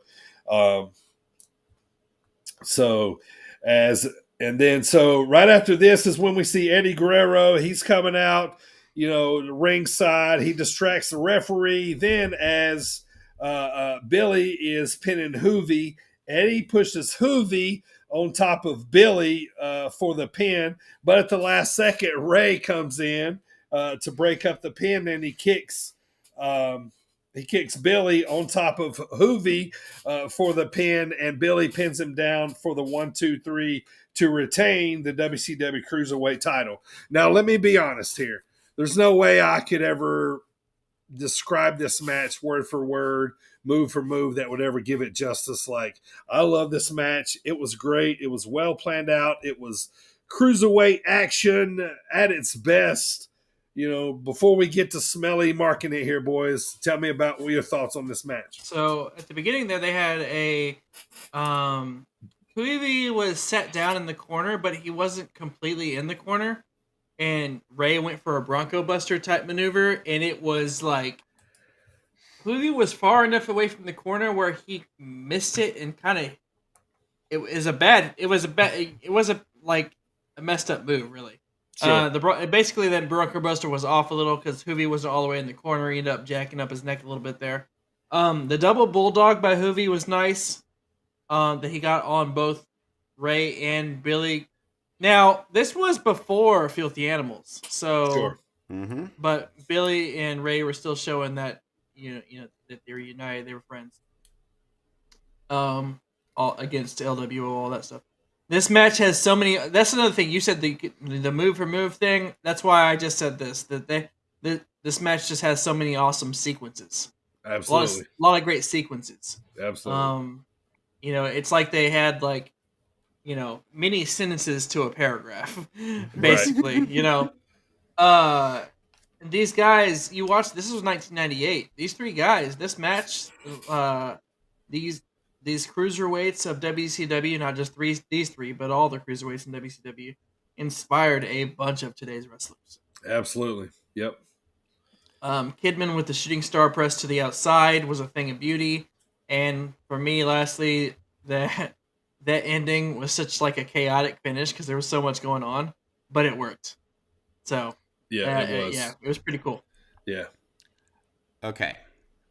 So first, Billy Kidman's shooting star press, we've said it before, is the best shooting star press in history.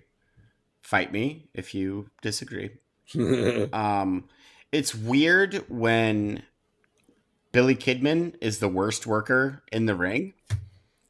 Because, I mean, don't get me wrong, he's still fantastic, but when you have Juventud Guerrera and Rey Mysterio just going, and Billy Kidman was, obviously keeping up with them because he's great.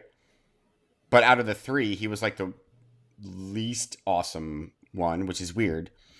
Also, normally when there's like a triple threat match, my main complaint is always, one guy will get thrown out and then it's a regular match. And then he'll pop in and then another guy will get thrown out of the ring and it's a regular match.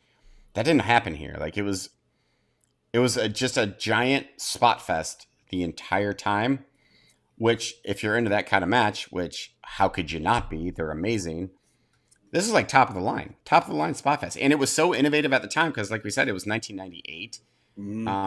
Like if you weren't a fan of like Lucha Libre, you didn't really see this kind of thing all that often, except for in WCW's Cruiserweight division. So to see it displayed so frantically and so well, it was really, really good. And I loved how all three of them were involved the entire time. Like, again, there was no, okay, you get out of the ring and we're going to do stuff. Now you get out of the ring and we're going to do stuff. So it was fantastic, just moves and moves and moves and moves. And here's some moves and more moves. And like you said, it was just frantic. You couldn't possibly, like at one point, I just wrote, I'm done taking notes now. And like I just went with it because it's impossible to keep up with all the spots. But it worked. Primo, like you said, like you guys said, it absolutely worked. Yeah. And I do want to say that Norman Smiley following this sequence was great as well because I love Norman Smiley. But yeah, there we go. There was one more thing I forgot to mention because it wasn't in my notes, but you reminded me of it, Dirty, was with all those pinfalls, right? So these days, a lot of times when you have a pinfall, you'll have like to break up a pinfall, they'll barely touch the guy and he'll like get off. In this match, if you go back and look at a lot of those pinfalls, they were either physically pulling the guy off the pinfall or pushing him off. Like they were getting physically interruptive with the pinfall. Like they weren't just like diving and be like, meh. Right. Like they were actually. That was something I caught on to. Was like they weren't just like slapping them or something like stupid. Something that would not actually break up a pinfall at all. Yeah, I totally agree, man. It was a great match. So we've watched it, boys. We reviewed it. Now it's time to smelly mark it. Primo, start us off, man. What's your rating? Well, that's easy for me. I like this is right up my alley. This is what I loved I still love it to this day. For me, I'm gonna go 8.5 smelly marks. AJ? I am going to also say that it's two of my favorite workers from when I was a kid, and I'm going to give it 8 on pure entertainment value alone. Match is so much fun. It's just a match you watch and you're like, I am having fun watching this match. It's great. Just fantastic. 8 smelly marks. I'm going to agree with Primo. I'm right there too. 8.5 smelly marks. It had action. It was well planned. I felt like if I looked away, I was going to miss the pin. It was one of those kind of matches. Very good. Very WCW cruiserweight, era, type match, man. So yeah, 8.5. Very, very awesome match. Totally enjoyed it. Weird. This might be like as an aggregate score between the three of us, the highest rated match that we've had like so far. Higher cumulative score. Yeah. Then like on average, this is right. On average, it might actually be because usually one of us is pretty low. Yeah, or at least at like a 7 or something like that. But yeah, Right. 8.5. Yeah. Pretty dang good. All right, so that's going to conclude our month of NWA Starrcade reviewing matches from famous Starrcades. We're moving on. We're moving on to July. Next month, we're going to be reviewing some of Primo's favorite matches or some of his most interesting matches. We're going to start off next week with a match from Armageddon 2000, the 6-man Hell in a Cell.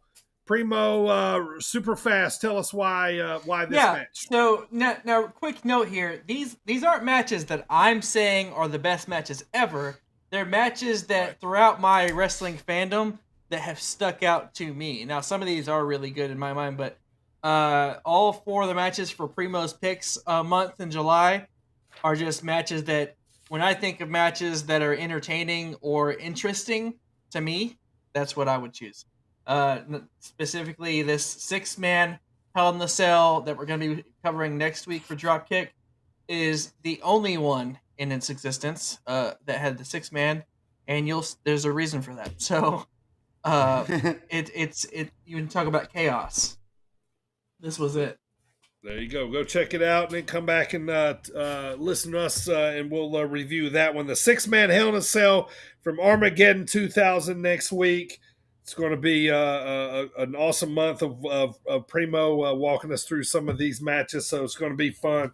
All right, boys, that's going to do it for the Dropkick discussion officially. Let's move on to these MMA picks here real quick. AJ, you were 48 and 45 coming into last week. You made a choice of a guy with the last name of Matus Gamrot was his actual name. Gamrot. I did. Gamrot. Matus. Let's see if you got to win number 45. Hey! That'll bring you to 49 wins and 45 losses, just one win away from number 50 when I'm going to switch the game all up on you. Need one more. Let's talk about this weekend. Let's see if you can get it. Okay. AJ, we got UFC 276. The middleweight title is on the line. Okay. Are you going with the champion? His nickname is the Style Bender, Israel Adesanya. He is 22-1 and 0, 32 years old, 6'3" with an 80-inch reach. Or are you going with the challenger Jared Cannonier? He is 15-5, 38 years old, 5'9", with a 77.5-inch reach. Okay, I feel like this one might be a gimme, which means I'm going to get it wrong, but I'm going with the champ. Going with the champ. Going with the champ. All right. Seems obvious. Pretty on paper. good pick there. Pretty good pick. All right, Primo, let's hop to you, man. You were 12-11 coming into last week. Your pick was Nurmagomedov, the younger one, on the card. Let's see if you could come up with another win. Hey, 13-11, Primo. Yes, sir. I'm back on the winning streak. All right, you looked at this card earlier, man. Who you going with this week? I know. I probably know. Easy pick. You're right with that gimme that you said earlier, AJ. Yep. I gotta go with the last Style Bender. He's one of my favorite fighters out right now. Israel Adesanya is the man. I'm not going against him. I'm feeling much more confident now. There you go. There's your AJ's pick and your gambler's pick of the week. If AJ hits 50 next week, then I will unveil the new game the new game that we're going to be playing, everybody. So looking forward to that. So good luck there, boys. It's Squared Circle questions time. Primo, hit my game show music.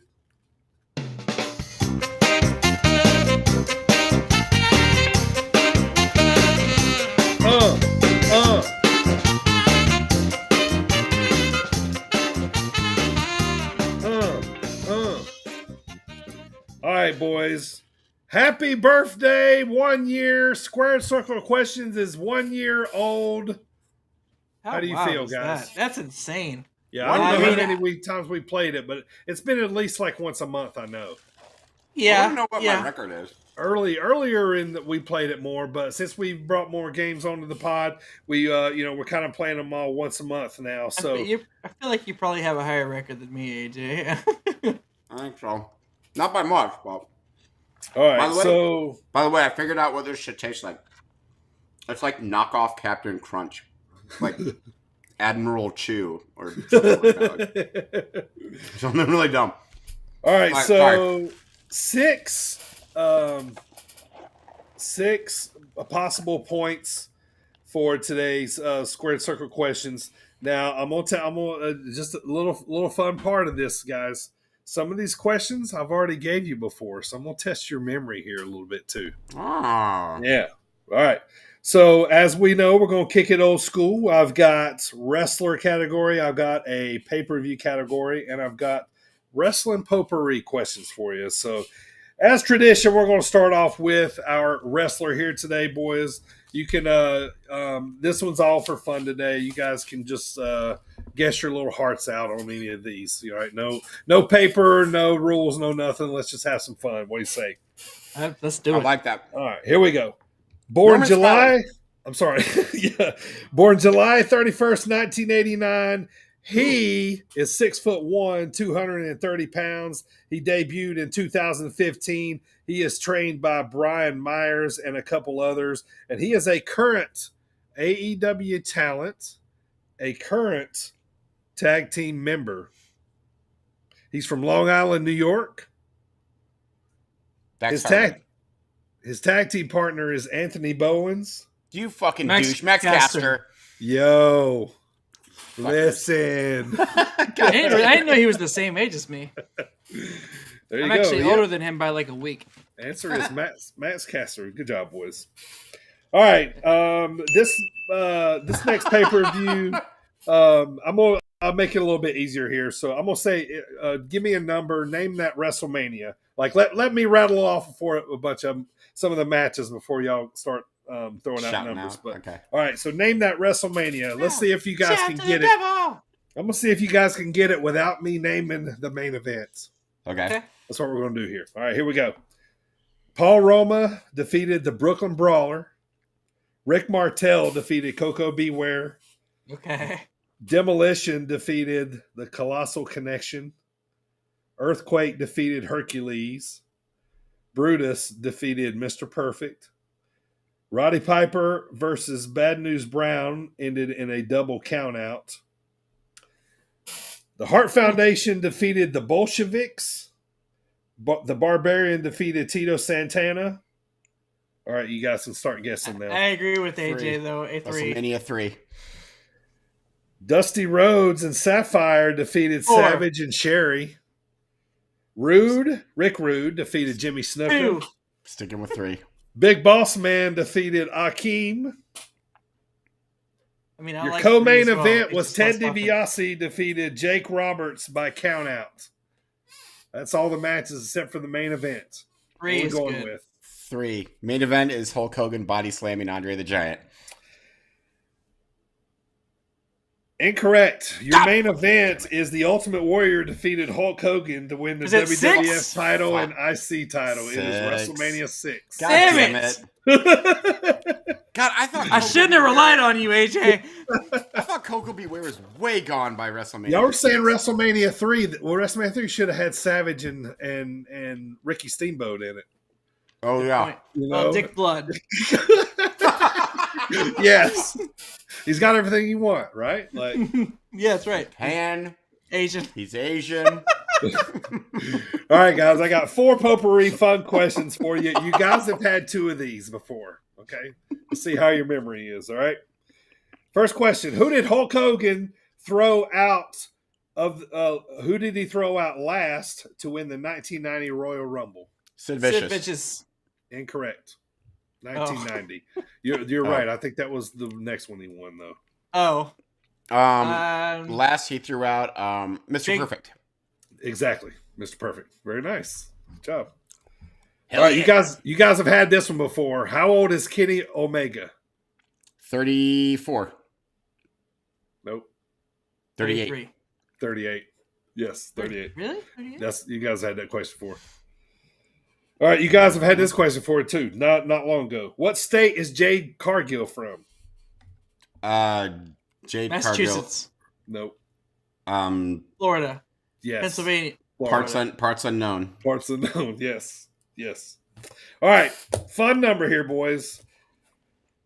We all know that Pat Patterson was the first ever Intercontinental Champion, right? Mm-hmm. What number is Gunther? 44. He's not a president. No, start over 100. 144. No, higher. Higher than 144? Yes. That belt has a prestigious line, doesn't it? Yes, it does. I'm going to go with 182. Oh, wow. Gunther is number 183. That was my guess. I was about to say 183. Yeah. I was gonna price this right, AJ. I mean, that would have been fair. Yeah, that's right. Yeah, or $1. $1. Yeah. Yep. So, There's one Intercontinental Champion. So that's going to do it for That's good. Squared I like Circle those. questions. Yeah. Yeah, just a little celebratory 1 year Squared Circle questions there, boys. I love it. Here's a question for you guys. What happened? What match took place 15 years ago today in Japan? I should have had that on my This Day in Wrestling History. I read it. I mentioned it to you. Yeah, the Brock pay-per-view. Is that what it was? Kurt Angle defeated Brock for the IWGP Heavyweight Championship. Wow. Wow. Jeez. I've earned another handful of Admiral Chew. Yeah. All right, so but next week, boys, bringing back Last Man Standing. So that's going to be the game we're going to play. Love it. Love it. Love it. I love Last Man Standing. Good stuff. Yep, it's becoming a new favorite here on the pod. So, all right, boys, that's it. AJ, it's time to close the show, brother. If you can stop eating for 5 seconds. This is Christian Rose, Old Evil, That Damn Coyote, Moonshine, Illinois' favorite son, The Truth, The Bitter Lunatic, a man with so many nicknames even I can't remember them all, proudly representing those damn Coyotes, King in the Valley, and you are listening to the Sit Down Marks podcast. Christian Rose is so awesome. That's so good. Well, Marks, please come watch us right here on YouTube every Wednesday night. Generally around 6 or 7-ish Central Standard Time. You can also catch us on all your favorite podcast platforms, including Spotify, Apple, Google, Spotify, and every Friday, right before the number one. Your face. Every time you do that, you make the same face, and it always makes me laugh. The Thomas Bryce Show, 6:15 on Fridays, and then throughout the week. Thank you, Thomas Bryce. Also, if you go and download us and listen to us on those podcast platforms, please give us a review, you lovely fuckers. Look it up. Also, we have merch, t-shirts, baby clothes, sweatshirts. Couple of new designs. If you want to go check them out, they're awesome. At tpublic.com/stores/sit-down-marks. That site, once again, is tpublic.com/stores/sit-down-marks. All right. Everybody gather around. It's time for Primo's preview of next week. All right. Come on in, Marks. Let's get the old preview of next weekend. So, the first part of July will be fun because we begin the month of reviewing some of my favorite matches, and we begin with the 6-man. Get the fuck out of here, Fly. With the 6-man Hell in the Cell match at Armageddon 2000. We will be talking all about the WWE Money in the Bank winners, and DB brings back Last Man Standing for another fun game for your enjoyment. Lastly, the boys head back to Sterling for another. I feel like a robot when I read this right now. Lastly, the boys are heading back to Sterling for another Big Zawa Summer Show in Sterling, Illinois, and I'll hitchhike with my Hello Kitty backpack in hopes of being there by bell time.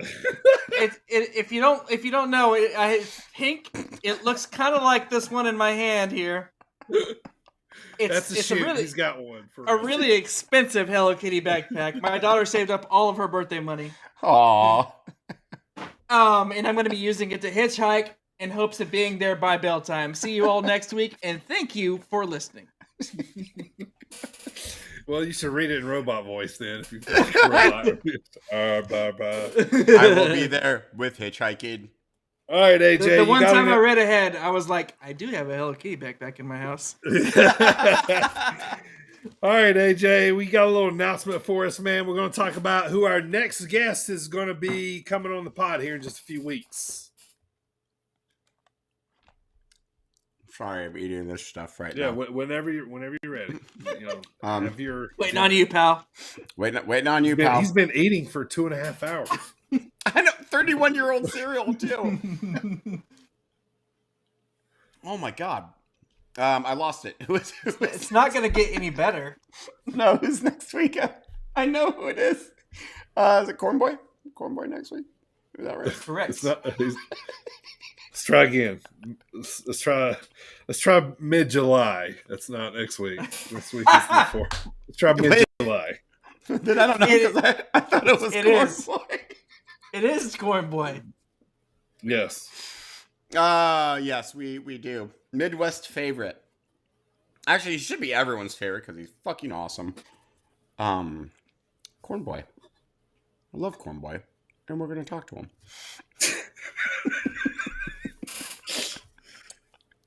All right. Maybe a little more enthusiasm next time. Our apologies to Corn Boy if he's listening for the shit AJ's got his delivery. mouth full of corn flakes. Every time we get to see Corn Boy, it is awesome. I love the guy. I can't wait to talk to him. It's going to be really cool. All right, yeah. Corn Boy's coming on. He's going to be at Iron Spirit Pro, so he's coming on to talk about the big card coming up. And if you don't know a lot about Corn Boy, well, you're going to know after this, man. He's popping up in a lot of different promotions, and he's one of the coolest guys, probably the most over wrestler in Iron Spirit Pro right now. I'll say it. The crowd goes nuts for him. They love him. So we're going to be bringing him on and talking to him. So we got that coming up. Any last notes here, boys, before we take her home? No. AJ, go put some proper milk on that 31-year-old milk and call it a day. Milk on the milk. I want to see you puking tomorrow. All right. Mouthful of cereal. Take us home. Grab them cakes. Grab them cakes. Oh, what's all you do? Grab them cakes. Listen, I don't care what it takes.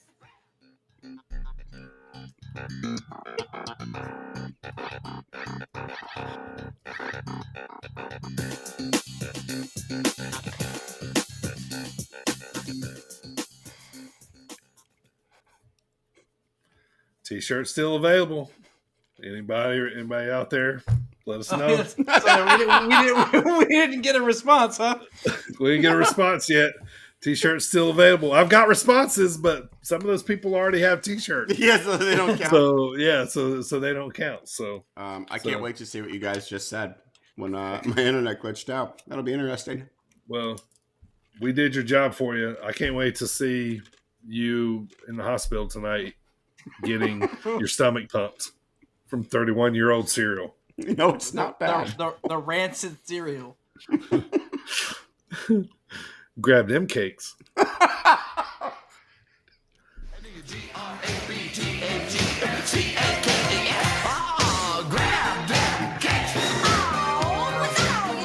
what you do.